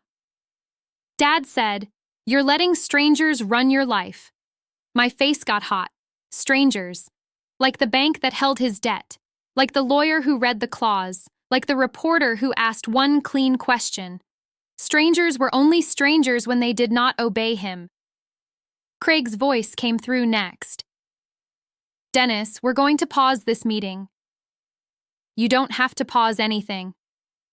We do. You know me. I know the file. That sentence landed through the speaker and sat in Grant's office like a brick. Dad said, Then you know my daughter supports this store. Craig said, That's the issue. Kyle whispered, Oh. Mom said something I could not make out. Then Craig said, Patricia, please don't sign anything today. Grant looked at me. I closed my eyes. What was she signing? I asked. Kyle did not answer right away. Kyle. He said, A personal credit increase. How much? 65,000. Grant wrote it down. I laughed once. It came out dry.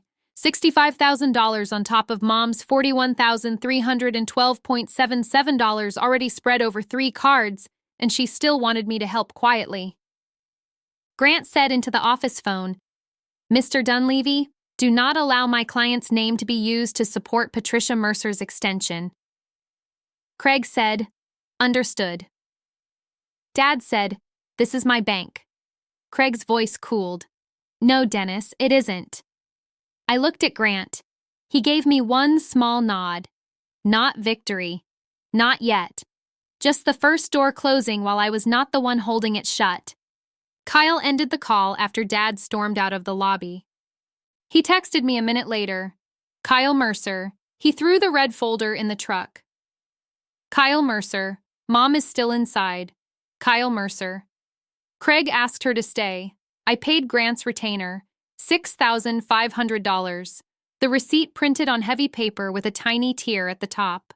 I put it in my bag with the same care I gave supplier invoices. Grant said, Your father may try another route. He will. Then we stay ahead of him. What do you need? Full binder tomorrow. Originals by appointment only. Copies tonight if possible. I have scans. Where? Encrypted drive, local backup, cloud backup. He looked faintly pleased. Good. I sell paper. I'm not careless with records. I'm seeing that. On the drive back to Millbrook, I called Marlene. She answered with, What did he do? He tried the bank. Fast. Yes. What did Craig do? Paused the meeting. Marlene exhaled. Good. He has a spine when compliance is listening. Mom was about to sign a $65,000 credit increase. Marlene went quiet. Then she said, That means Dennis is short more than payroll. How much more? I don't know yet. Marlene. I'm not hiding it. I'm calculating. I could hear paper moving on her end. She said, If the refinance was covering payroll, suppliers, taxes, and the line cure, then $65,000 is bridge money, not recovery money. Bridge again. What? Nothing. Marlene's voice softened by half an inch. Leah, listen. The article gave you leverage. The canceled transfer gave you a boundary. The bank pause gives you time. But Dennis still has one thing. What? Public sympathy. I turned onto Main Street. Mercer Hardware sat under its sign, lights on, front door open. Dad's truck was parked crooked at the curb. Two men stood inside near the register. I recognized one of them as Phil Keene from Keene Contracting. He had bought lumber from my father since before I could drive. Marlene said, "He'll say you embarrassed him and hurt employees." He already did. No, he'll say it where people can hear. I parked behind the old post office and looked at the hardware store through the gap between buildings. Then people can hear the rest. Marlene said, "Not yet." I stilled. Why not? Because we need the right room. The magazine? That's one room. The bank is another. But Dennis cares about Main Street. I knew where she was going before she said it. The luncheon? I said. Yes. The Millbrook Small Business Association luncheon was Thursday at noon in the back hall of St. Agnes. It was supposed to be about local retail after online growth. Nora had been invited after the article proof leaked into town. I had agreed to answer questions because my calendar had not yet turned into a family fire. Dad had also RSVP'd. Of course he had. Marlene said, "He'll stand up there if he can." He'll claim he backed me. Yes. He'll call it family support. Yes. And you want me to let him? Marlene was quiet. I pulled the brass key from my pocket and pressed it into my palm. Leah, she said, you don't have to let him humiliate you. He already did. I mean, again. I know what you mean. Across the street, Dad came out of the hardware store with Phil Keene. Dad's hand was on Phil's shoulder. He was nodding like a man explaining weather damage. Phil's face was serious. Then Dad looked across the street and saw my car. Even from that distance, I saw his expression change. He lifted one hand, not a wave, a summons. I did not move. Marlene said, "Is he there?" "Yes." "Don't cross the street." "I'm not." Dad dropped his hand. Phil followed his gaze and saw me too. For a second, both men looked at the old post office like it had grown teeth. Then Dad smiled. That was worse than the anger. He said something to Phil, and Phil looked away first. Marlene said, "What's happening?"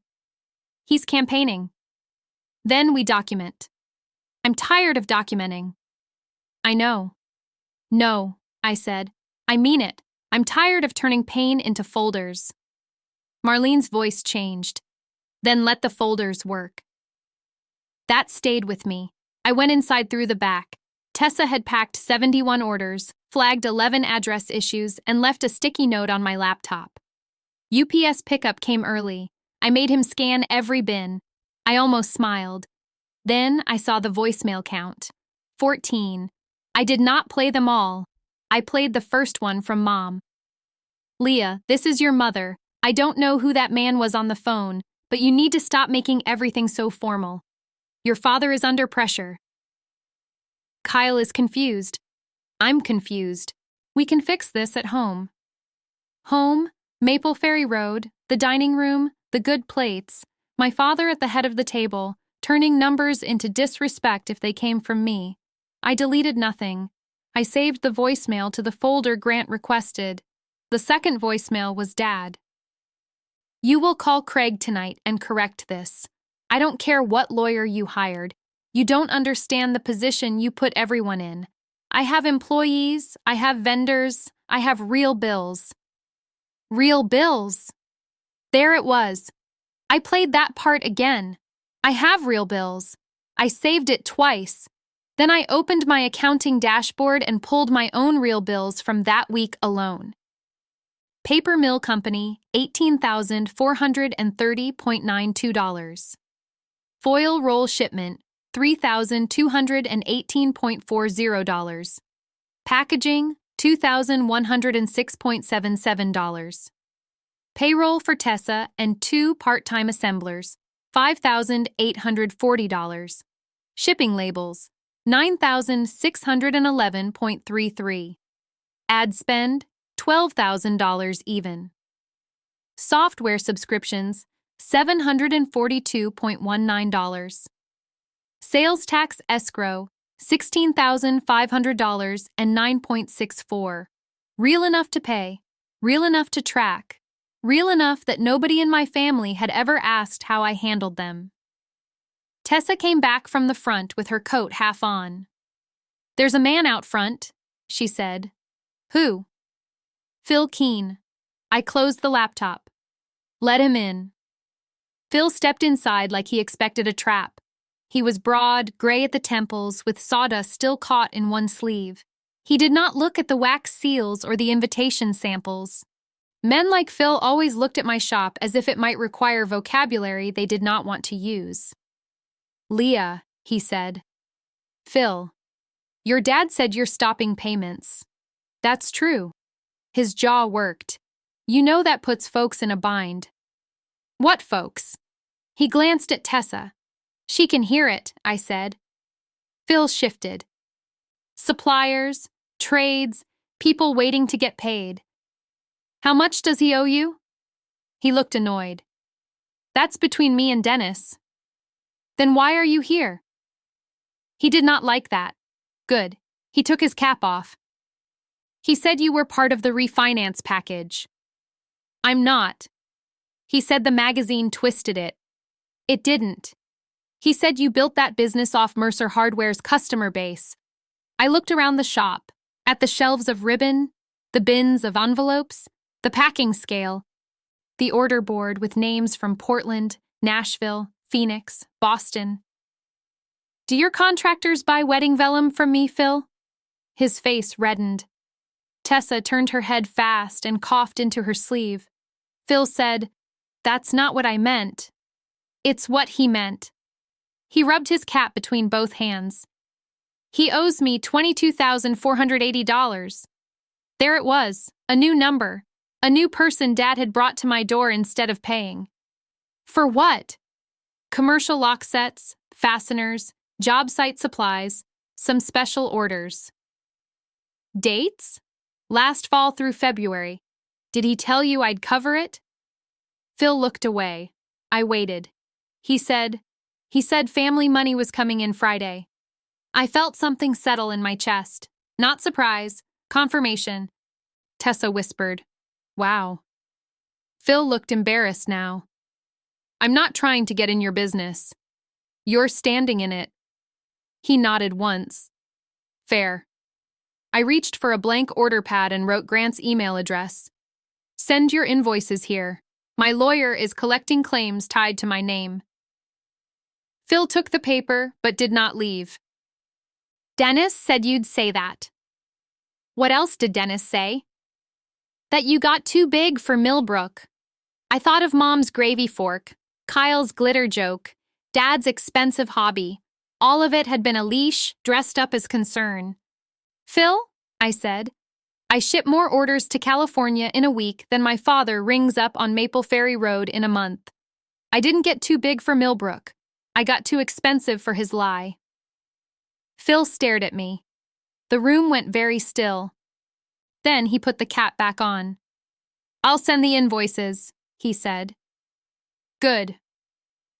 At the door, he paused. "My wife liked those thank you cards you made for our niece." "Tell her I said thanks." He nodded without turning around and left. Tessa waited until the bell stopped moving. "That was brutal," she said. "It was math." "It was both." I went back to the laptop because orders did not care about family collapse. By 7, we had packed 112 more. By 8, my shoulders hurt and my phone had stopped buzzing because I had turned it off. At 8:30, Kyle knocked on the back door. Tessa looked at me. I said, "It's fine." Kyle came in holding a paper bag from the diner. He looked rough. His shirt was wrinkled. His hair had that hand-raked look he got when Dad had been talking at him for too long. "I brought soup," he said. "I didn't ask for soup." "I know." He set the bag on the table. Tessa said, "I'm going to tape boxes very loudly over there." Kyle gave her a weak smile. She did not return it. He looked at the bins. "This is a lot." "Yes. I didn't know it was like this." "You never came in." "I know." That was the thing about Kyle. He had always thought not knowing was neutral, like ignorance was a chair you could sit in and not owe rent for. He took a folded paper from his pocket. "I found this in the truck. I did not touch it." "What is it?" "Dad's talking points." That made me look at him. Kyle unfolded the sheet and placed it on the packing table. It was Dad's handwriting. Not a full speech. Bullets. He loved bullets. He thought they made opinion look organized. Family investment. Leah used Mercer name. Hardware taught customer service. Temporary support misunderstood. Article caused confusion. Need unity. Leah emotional. At the bottom, underlined twice, was one more line. Luncheon Thursday. Correct record publicly. I stared at it. So that was his plan. Not just bank, not just calls. He was going to stand in front of the same town that had laughed with him and smooth me back into place. Kyle said, "He wants me there." "Are you going?" "I don't know." "Yes, you do." He looked at me. "I'm trying." "No, you're choosing late." That hit him. He deserved it. He sat on the old stool near the mail bins. I thought if I didn't pick a side, it didn't count. It counted. Yeah. Tessa ripped packing tape across a box, loudly, on purpose. Kyle glanced at her, then back at me. He told me the store was mine. I know. He said you didn't want it. I didn't. He said you couldn't handle real customers. I smiled a little with no warmth. There it is. I believed him. Why? His mouth opened, then closed. Because it was easier. Because Dad said it with a deep voice. Because Mom served it with roast chicken. Because my success made everyone rearrange what they had already decided. Kyle said, "Because if you were better at business, then I was just waiting around." That was the first honest answer he had given me. I leaned against the table. "What do you want from me?" "I don't know." "Then figure it out somewhere else." He nodded like he expected that. Then he reached into his jacket and pulled out a small black flash drive. I copied the folder. What folder? Dad's desktop, the one marked refinance. Tessa stopped taping. I did not move. Kyle said, "He left the office computer logged in." Kyle, "I know. You can't just steal files." I didn't steal. I copied. That's not the defense you think it is. His face went red. Fine, then don't use it. He pushed it toward me anyway. I looked at the drive like it might burn the table. What's on it? I didn't open everything, but I saw PDFs with your company name, bank forms, supplier statements, a spreadsheet called Leah Support Schedule. My throat tightened. Leah Support Schedule. I almost laughed again. Dad could mock my little online shop at dinner and still name a spreadsheet after the money it produced. I did not touch the drive. Take it to Grant, I said. Your lawyer? Yes. Do not give it to me. Do not email it. Do not open it again. Call him and say exactly what you told me. Kyle pulled his hand back. Okay. And Kyle? Yeah? If he asks where you got it, tell the truth. He nodded. I will. He stood, then looked at the soup bag. You should eat. I know. He walked to the back door. Before he opened it, he said, Dad's scared. I kept my eyes on the order screen. He should be. Kyle left. Tessa waited 3 full seconds. I'm sorry, she said. For what? That your family is like a bad group project with money. I looked at her, then I laughed. Not much, enough to hurt my ribs. She smiled and went back to the boxes. At 9:15, I turned my phone on and called Grant from the packing table. He listened without interrupting while I told him about Phil, the talking points, and Kyle's flash drive. "Do not accept the drive," he said. I didn't. "Good. I'll talk to Kyle." "Can you use it?" "Depends how it was obtained and what's on it, but if those same documents exist at the bank, we can request them properly." "So it's a map." "Exactly. A map was enough." After we hung up, I put Dad's talking points in a clear sleeve and labeled it by date. I scanned it. I saved it. I backed it up. Then I opened the blue binder again. For the first time, I did not feel like I was hiding it. I turned to the ACH authorization and read the cancellation clause out loud, softly, to no one. Either party may terminate future transfers upon written notice. Tessa looked up. What was that? The sentence he forgot. She nodded like that made perfect sense. Outside, Main Street had gone dark except for the diner sign and the yellow light over Mercer Hardware's back door. I could see Dad's truck still there. He was probably in his office, building a version of Thursday where everyone nodded. I slid the authorization back into the binder. Then I took Aunt Ruth's brass key from my pocket and set it on top. Ruth had told me to keep proof because Dennis only respected money when his name was on it. She had been right. But Thursday would not be about getting him to respect me. That had been the trap for 6 years. Thursday would be about putting one signed page where everyone could see it, then letting my father explain why his name was on the money he called mine a hobby. Wednesday morning started with 3 chargeback alerts, 1 broken paper cutter, and a text from Mom that said, "Please don't make Thursday ugly." I stood in the old post office with my coffee getting cold beside the label printer and stared at that one sentence. Ugly, not false, not illegal, not cruel. Ugly. That was how my mother measured truth. If it embarrassed Dennis Mercer, it was ugly. If it cost me $62,000 in supplier payments over one winter, it was family. If it made her look at the son she had praised and the daughter she had dismissed, then it was ugly. I typed, "I'm answering questions about my business." She answered fast, "Your father is your business too." I did not answer that. Tessa came in through the front with 2 trays of coffee and a paper sack from the diner. "You look like you're reading a tax notice." "Worse." "Family?" "Yes." She set a cup in front of me. "Then drink first."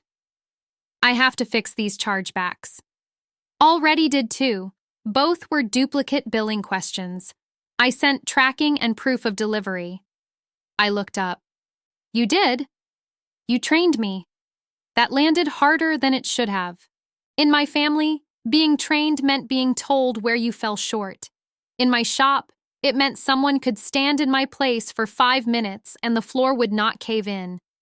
I opened the 3rd alert. This one is fraud. "How much?" $486.14. "Can we eat it?" "We can. We won't." She smiled. There she is. The front bell rang before I could answer. Not the little customer bell, the hard one on the back door. Tessa's smile disappeared. "Want me to get it?" "No." I walked to the back and opened the door. Mom stood there in her navy church coat, with her purse held in both hands. She had put on lipstick. That meant she had come to perform calm. "Leah," she said. "Mom, may I come in?" "No." Her face tightened. "I'm your mother. I know." "I brought your blue sweater." I looked at the folded sweater over her arm. I had left it at Maple Ferry Road 2 winters before. She had washed it, folded it, and carried it downtown like it was evidence of tenderness. "I don't need it today." "You'll need something nice for tomorrow." "I have clothes." She glanced past me into the shop. Tessa was pretending not to watch. She was bad at it. Mom lowered her voice. Your father is under a lot of strain. Yes. He has carried this family for decades. I almost laughed. I did not. Mom, what do you need? She looked hurt. That was her quickest move. Not anger. Hurt. It made you rush to patch the air before she had to say anything plain. I need you to act like family. There it is. Don't use that tone. I'm not using a tone. You are. You sound cold. I'm being precise. Her lips pressed together. This luncheon is not a courtroom. No. So don't make it one. Tell Dad that. He is trying to protect the Mercer name. The Mercer name is on the bank paperwork. Her eyes moved, just once, to the left. She knew more than she had admitted. I said, "What did he tell you?" He told me enough. That means nothing. It means your lawyer called Kyle last night. Yes. And now Kyle won't answer your father. Good. Leah. Did Dad put my company on supplier statements? She looked at the sweater. I don't know. Did he tell Phil Keene that family money was coming Friday? I said I don't know. Did he ask you for a $65,000 credit increase? Her hand tightened on the purse strap. There it was. Mom. It was temporary. The word made my stomach go still. Temporary. 6 years of drafts, 72 transfers, insurance, payroll, commercial lock sets, sales tax, loan cures. All of it had been temporary because nobody had wanted to count it. I said, "How much do you owe?" She looked offended. That is not your business. You came to my door. I came because your father and I are trying to keep everyone from being hurt. Everyone? You know what I mean. I really don't. She looked over my shoulder again. Her voice dropped. People are saying things. What people? Main Street people. Dad's people. You grew up here. I did. You can't just turn around and shame the town that raised you? The town didn't raise me. You and Dad did. And Dad sent Phil Keene to my shop to collect money I never agreed to pay. She blinked hard. Phil should not have done that. Dad should not have sent him. She said nothing. That was when I knew. My mother had not come to stop me because she thought Dennis was innocent. She had come because she thought the damage should stay private long enough for him to survive it. I opened the door wider, but I did not step aside. You can leave the sweater. Her face changed. That's all? What else is there? You used to be kinder. No, I used to be cheaper. She flinched. I hated that I said it. I did not take it back. Mom placed the sweater on the metal step between us. Tomorrow, let him speak first. I planned to. She looked up. I said, he should say everything he wants to say. For the first time since she arrived, she looked scared. Leah, what are you doing?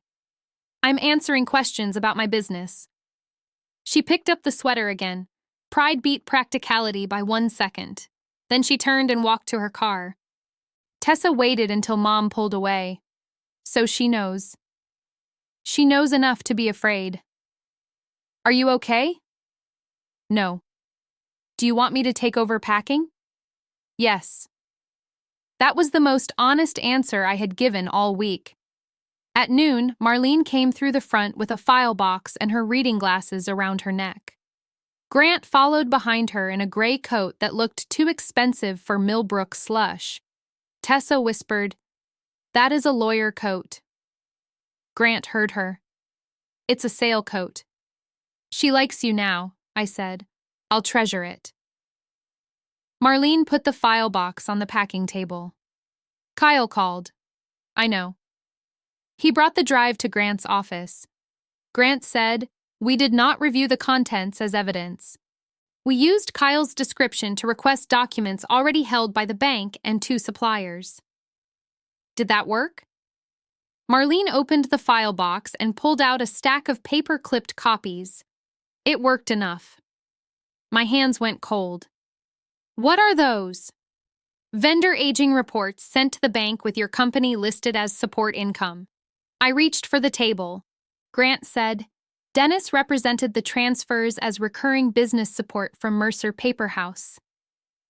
Business support, I repeated. Marlene looked at me over her glasses. That's the polite bank phrase. What's the real phrase? Your money made him look solvent. Tessa said softly, Oh. Marlene pulled one page forward. Northline Supply.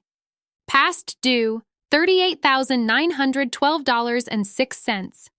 Keen Contracting-related purchases, $22,480.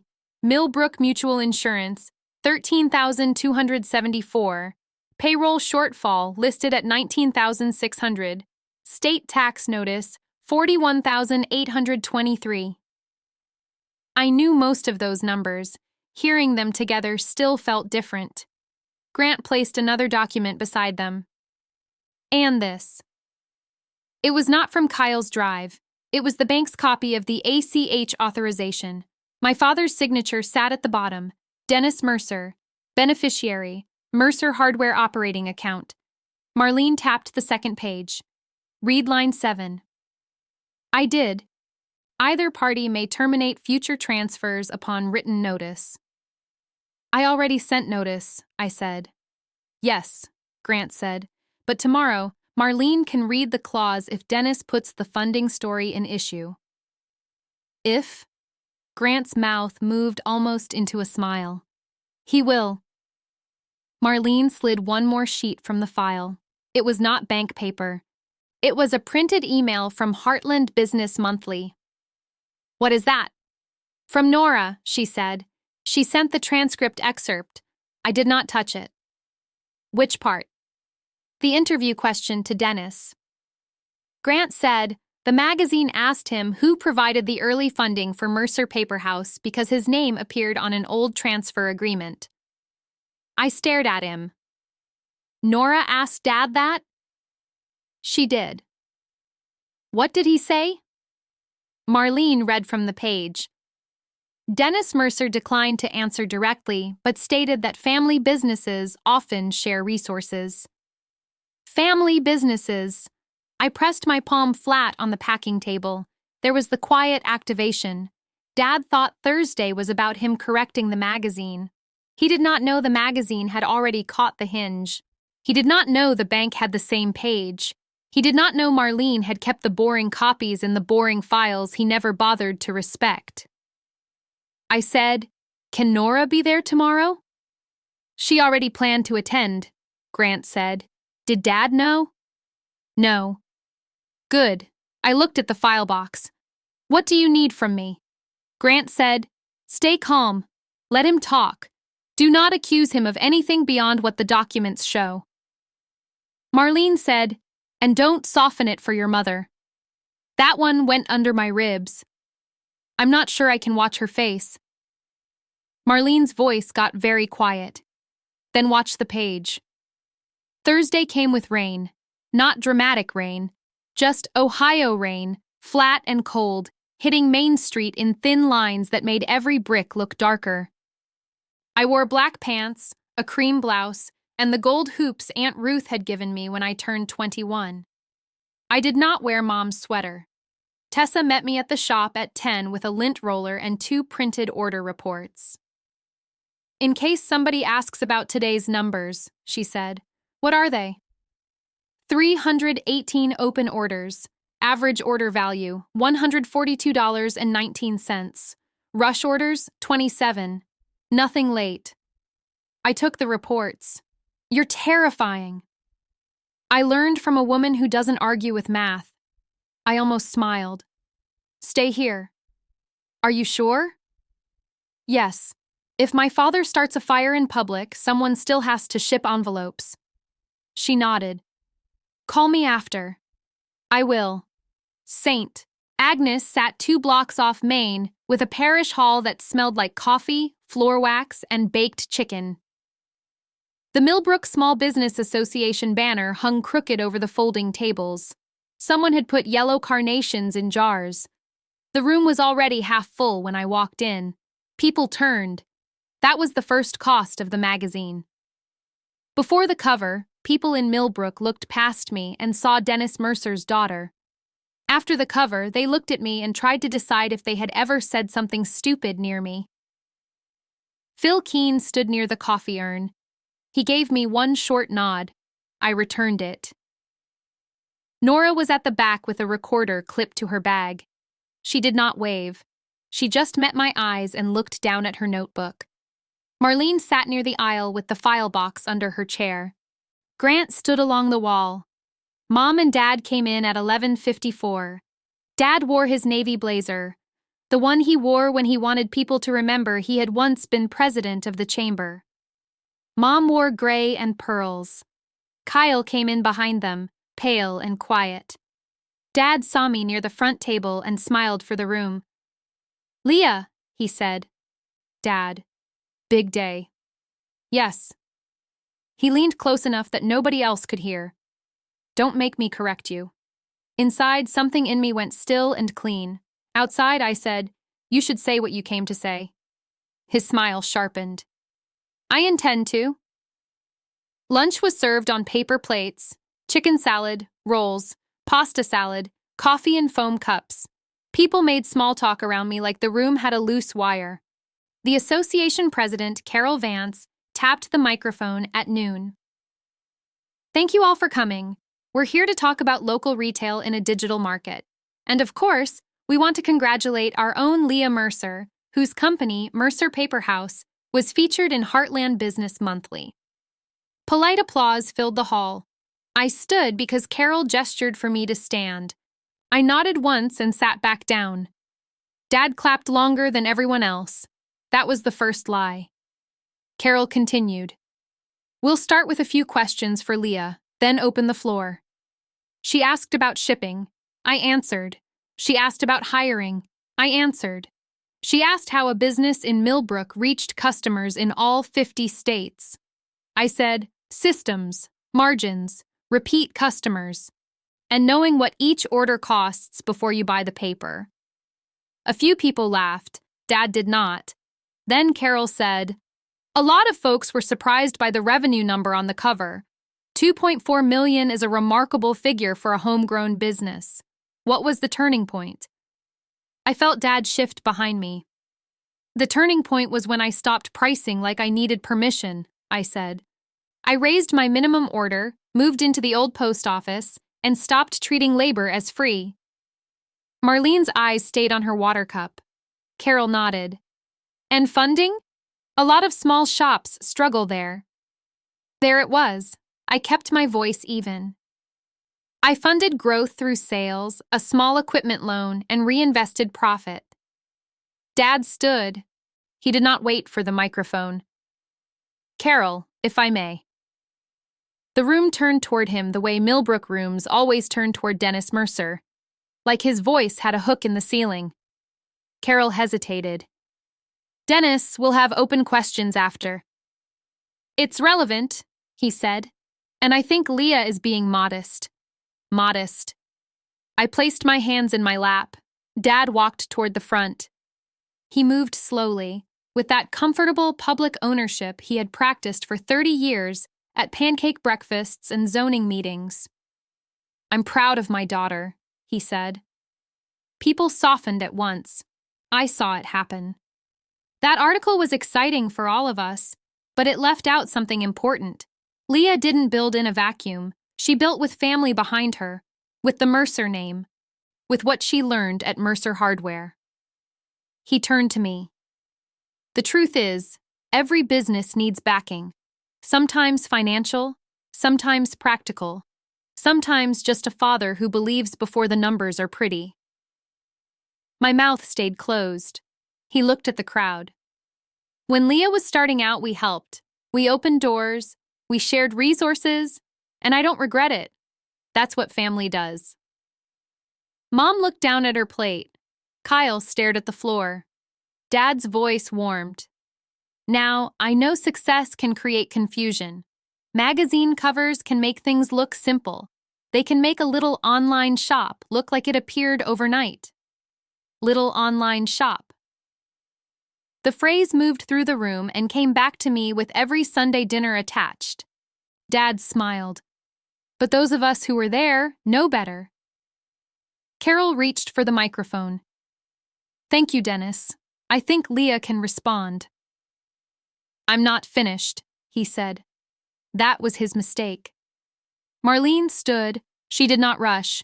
She picked up the file box, walked to the podium, and set one printed page on top of Carol's notes. Marlene, Dad said, half laughing, this is not bookkeeping hour. No, she said, it's record-keeping hour. The room went quiet. Carol looked startled. Marlene, what is this? Marlene adjusted the microphone.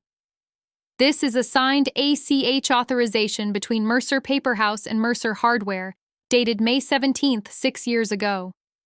Dad's face changed, small, fast, there and gone. Marlene continued. It authorizes monthly transfers from Mercer Paperhouse to the Mercer Hardware operating account. Dad said, that was temporary. Marlene looked at the page. The amount began at $3,000. It increased to $5,800, then $8,700 per month. Someone whispered. Phil Keene leaned forward. Marlene said, those transfers ran for 72 straight months. Carol whispered, 72? Yes, Marlene said. Total direct transfers under this agreement were $481,600. Mom put one hand over her mouth. Dad stepped toward the podium. That document is private. Grant moved off the wall. It's been produced to the bank and council. Dad stopped. Marlene read again. The beneficiary listed is Mercer Hardware operating account. The signer for Mercer Hardware is Dennis Mercer. She lifted the page, then set it back down where everyone could see it. And line 7 says, either party may terminate future transfers upon written notice. My father looked at me. I did not smile. I capped my pen. Marlene kept going. Written notice was delivered this week. The transfer is canceled. Dad said, you don't understand what that does. His voice was not public now. It was kitchen table loud. Maple Ferry Road loud. Marlene looked straight at him. I understand exactly what it does. Carol was still frozen beside the podium. Dad tried to recover. This is family accounting. It has no place here. Nora stood from the back. I have one question, she said. Dad turned too fast. Nora held up her notebook. Mr. Mercer, when Heartland Business Monthly asked whether you funded Mercer Paperhouse or whether Mercer Paperhouse funded Mercer Hardware, you declined to answer. Do you want to answer now? The hall went so silent I heard the rain against the high windows. Dad's mouth opened. Nothing came out. That was the second lie. The silence. Marlene reached into the file and placed 4 more pages beneath the ACH form. These are the bills matched to the transfers, she said. Millbrook Mutual Insurance, $13,274. Mercer Hardware payroll shortage, $19,600. Northline supply balance, $38,912.06. State tax notice, $41,823. Bank line cure, $76,000. Real bills. I heard my father's voicemail in my head. I have real bills, sitting under my company name in black ink. Dad's face had gone gray. He pointed at me. You're enjoying this. No, I said. It was the first word I had spoken since he stood up. People looked at me. I rose slowly. My knees felt strange, but my voice did not. You called my company an expensive hobby. Dad's jaw flexed. I kept my eyes on him. For 6 years, that hobby paid your real bills. Nobody moved. There it was, The word turned over in public, not shouted, not dressed up. Just put back where it belonged. Expensive hobby. The hall held it. Then Phil Keene stood. "Dennis," he said, "did you tell me family money was coming Friday?" Dad turned on him. "Sit down, Phil." Phil did not sit. "Did you?" Dad said, "This is not the time." Phil nodded once. "That means yes." Another man near the middle table stood. I knew him by face, not name. He owned the appliance repair shop on Whitcomb. "You told me the bank approved," he said. Dad snapped. "I said it was in process." Grant stepped forward. "For anyone with open claims, my office will provide a contact method after the meeting. Do not discuss individual debts in this room." That was why Grant was useful. He did not make drama smaller. He made it admissible. Carol finally found her voice. "We're going to take a 5-minute break." Nobody moved. Dad looked at Mom. "Patricia." She stood too fast, knocking her chair into the table behind her. Coffee sloshed from someone's cup. Kyle reached for her elbow. She shook him off. Dad tried one more time. "This family has handled its business privately for 30 years. I looked at him. "No, I handled it privately. You announced it." His eyes burned. "You think that magazine makes you better than us?" "No." "Then what do you think?" I looked at the ACH page on the podium. Aunt Ruth's key was in my pocket, the edge pressed into my palm through the fabric. "I think the transfer stopped." That was all. Not a speech, not a wound opened for the room, just the mechanism. Dad stared at me like I had switched off the lights. Carol called the break again, louder. Chairs scraped. People stood in clusters, whispering because they did not know what else to do with their hands. Nora came forward, but Grant lifted one finger. "Not yet," he said. She nodded. Marlene gathered the pages, except for the ACH copy. She left that on the podium. Dad saw it. "Take that down," he said. Marlene looked at him. "No. You worked for me." "I kept books for the store," she said. "I didn't work for your version of them." He looked like he might say something worse. Then Kyle stepped between them. "Dad, stop." Dad's face turned toward him. "You too?" Kyle swallowed. "Yes." Mom made a small sound. That was the only apology scene I was going to get from Kyle, and maybe it was better that way. Not clean, not sweet. Just one word in the right room. Dad took a step back. Grant spoke quietly to him. "Craig would like you at the bank by 3. Dad's eyes flicked to him. "Craig called you?" "The refinance file is paused pending review." "Review of what?" Grant did not blink. "Supplier statements, support income, related party transfers." The words landed harder than an accusation. Dad looked around the hall. For the first time in my life, I saw him search a room and fail to find ownership. Mom whispered, "Dennis, please." He walked past her, not with dignity, not with a storm, just out. Through the parish hall doors, into the rain, leaving the ACH page on the podium and his lunch untouched. Mom stood there for 3 seconds, then she followed him. Kyle did not. I sat back down because my legs had started to shake. Marlene came over and placed her hand on the back of my chair. "You held," she said. "No," I said. "The paper did." She looked at me. "That counts." Nora approached more carefully this time. "Leah, can I quote the line about the hobby?" I looked at Grant. He said, "It's your line." I looked back at Nora. "Yes." She wrote it down. Carol came over with her face pale and her name tag crooked. "Leah, I am so sorry. I didn't know he was going to do that." "I know. We can end the meeting." "No." She blinked. "No?" People came for a retail talk. Marlene almost smiled. Carol looked at the half-standing room, then at the podium. You still want to answer questions? Yes. I stood again. My hands were steady now. That surprised me.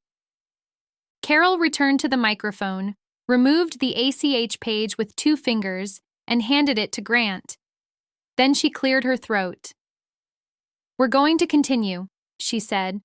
Leah has agreed to keep taking questions about online retail. People sat down slowly. Not everyone. Some left to call people. Some went into the hall and pretended they needed coffee. But enough stayed. A woman from the florist asked about abandoned carts. I answered. A man who sold farm tools asked about shipping heavy items. I answered. Carol asked how to know when ads were working. I said, when the margin survives the sale. People wrote that down. For the next 20 minutes, the room acted like a business room again. That mattered more than I expected. My father had tried to make my company a family confession. I made it a company again. Afterward, Grant gave his card to 3 vendors and told 2 more to email invoices. Marlene packed the file box. Nora stood by the door, talking into her recorder in a low voice. Kyle waited near the coat rack. I almost walked past him. He said, Leah. I stopped. I should have stood up sooner. Yes. He took that without flinching. I'm going to the bank with Grant. Why? Because some of the forms have my name on succession papers. That was new. I stared at him. What papers? He had me sign store transition documents last month.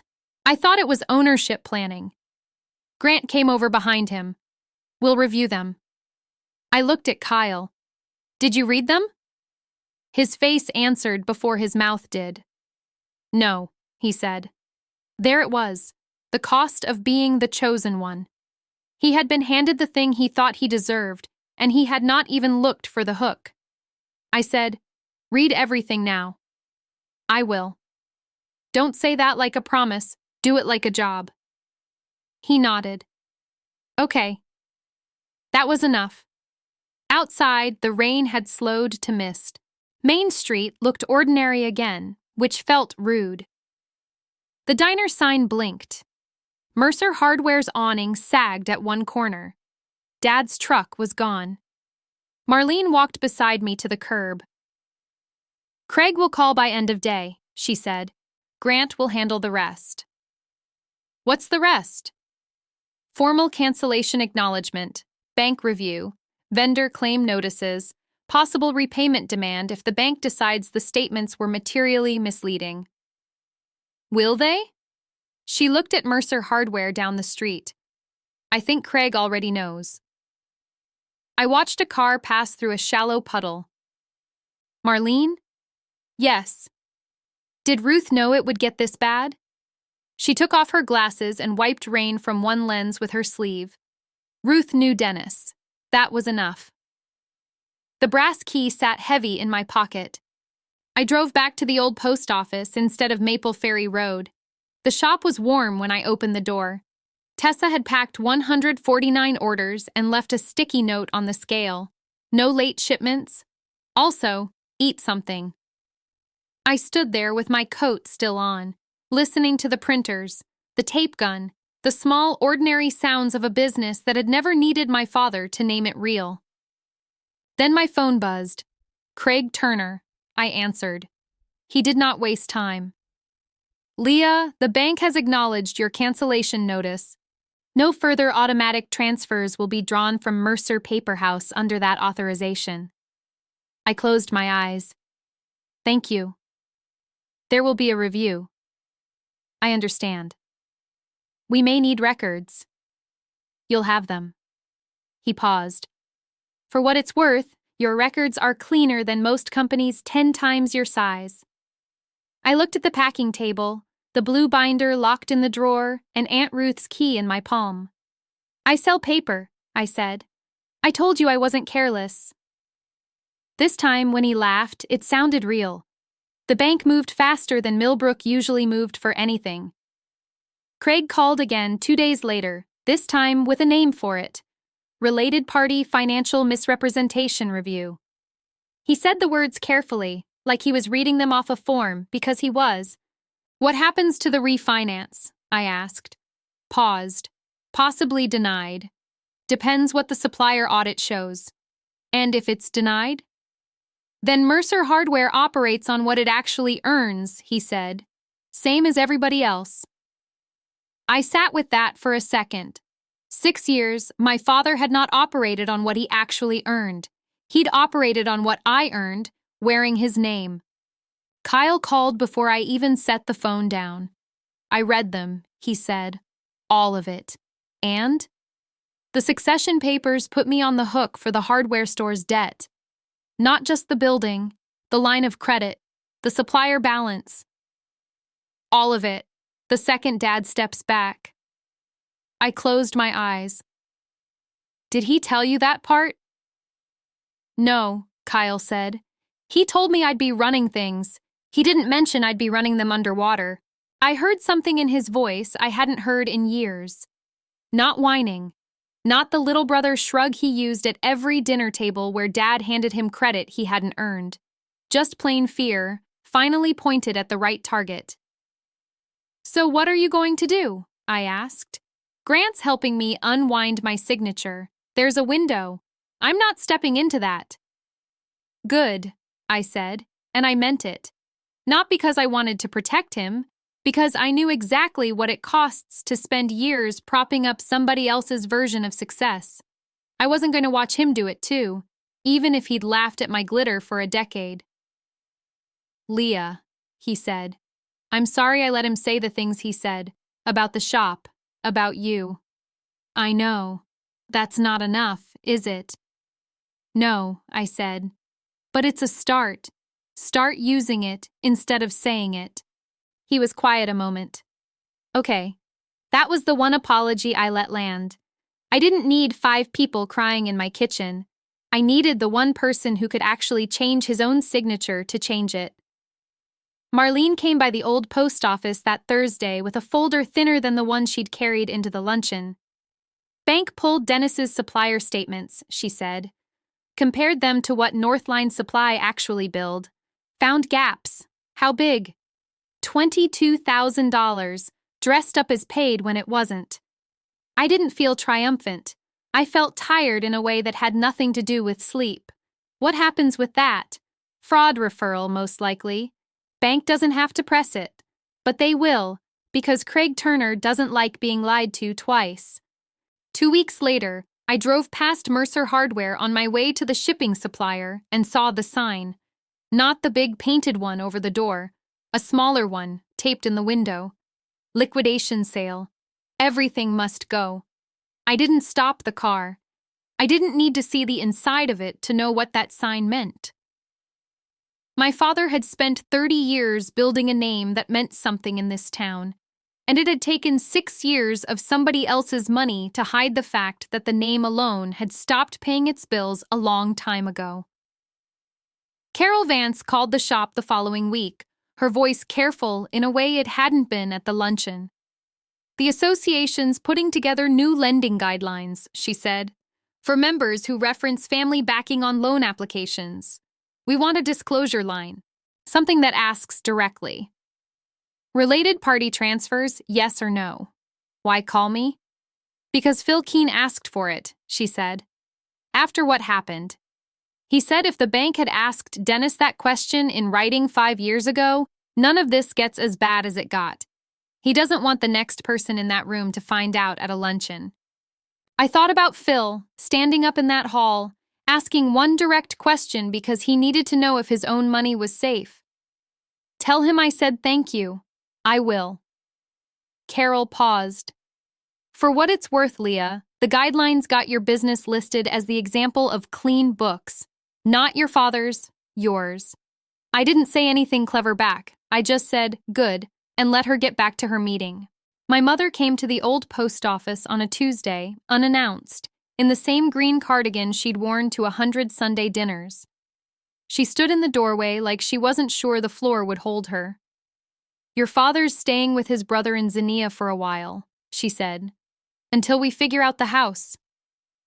I heard the stores closing. Everything's closing, she said, and her voice cracked on the word everything in a way that told me she meant more than the building. I didn't offer her a chair. I didn't pull her into anything warm. I'd used up whatever grace I had left for scenes like that. I should have looked at your website years ago, she said. Instead of laughing at the boxes on your table. You should have. She nodded, like she'd expected exactly that answer and had come anyway. I'm not asking you to fix this. Good. Because I wasn't going to. I just wanted to see it, she said, looking past me at the packing tables, the rolls of ribbon, the printer humming through another batch of invitations, the little online shop. I watched her take it in. 200 square feet of concrete evidence that the thing she'd mocked at her own table had been paying for the table the whole time. It's not little, I said. It never was. You just needed it to be. She didn't argue. She left 10 minutes later, and I didn't walk her to her car. That Friday, a woman named Dana came into the shop looking for wholesale terms. 23 years old, running a small candle business out of her garage 2 towns over, nervous in the way I remembered being nervous, apologizing before she'd even finished her sentence. I don't have much of an order to place, she said. I know that's probably not worth your time. How much can you do a month? Maybe $400? I know that's small. I looked at her invoice sheet, the careful handwriting, the margins already worked out in pencil like she'd done the math herself at a kitchen table somewhere. Small isn't the problem, I said. I'll set you up on net 30 terms instead of prepay. Standard rate stays the same either way. Her eyes went wide. Why would you do that for $400 a month? Because somebody should have done it for me, I said, and nobody did. She didn't need the whole story. I didn't give it to her. I just wrote the terms into the account and let her walk out with something nobody had bothered handing me at her age. Room to grow before anyone asked her to prove she deserved it. Heartland Business Monthly ran a short follow-up online, 4 paragraphs, no photo. Local hardware store closes amid financial review. Family stationery business unaffected. Nora had written it plain, no flourish, the way she wrote everything. I read it once and closed the tab. That evening, I locked up the old post office the way I did every night, checking the back door, killing the lights over the packing tables 1 row at a time. Aunt Ruth's brass key sat in the dish by the register where I kept it now, not hidden in a drawer anymore. I picked it up on my way out and held it in my palm under the porch light. Small is only an insult, I said, quiet, to nobody but the empty street, when somebody else needs you to stay there. I turned the key in the old lock. I walked to my car with the brass warm in my pocket and the shop dark behind me.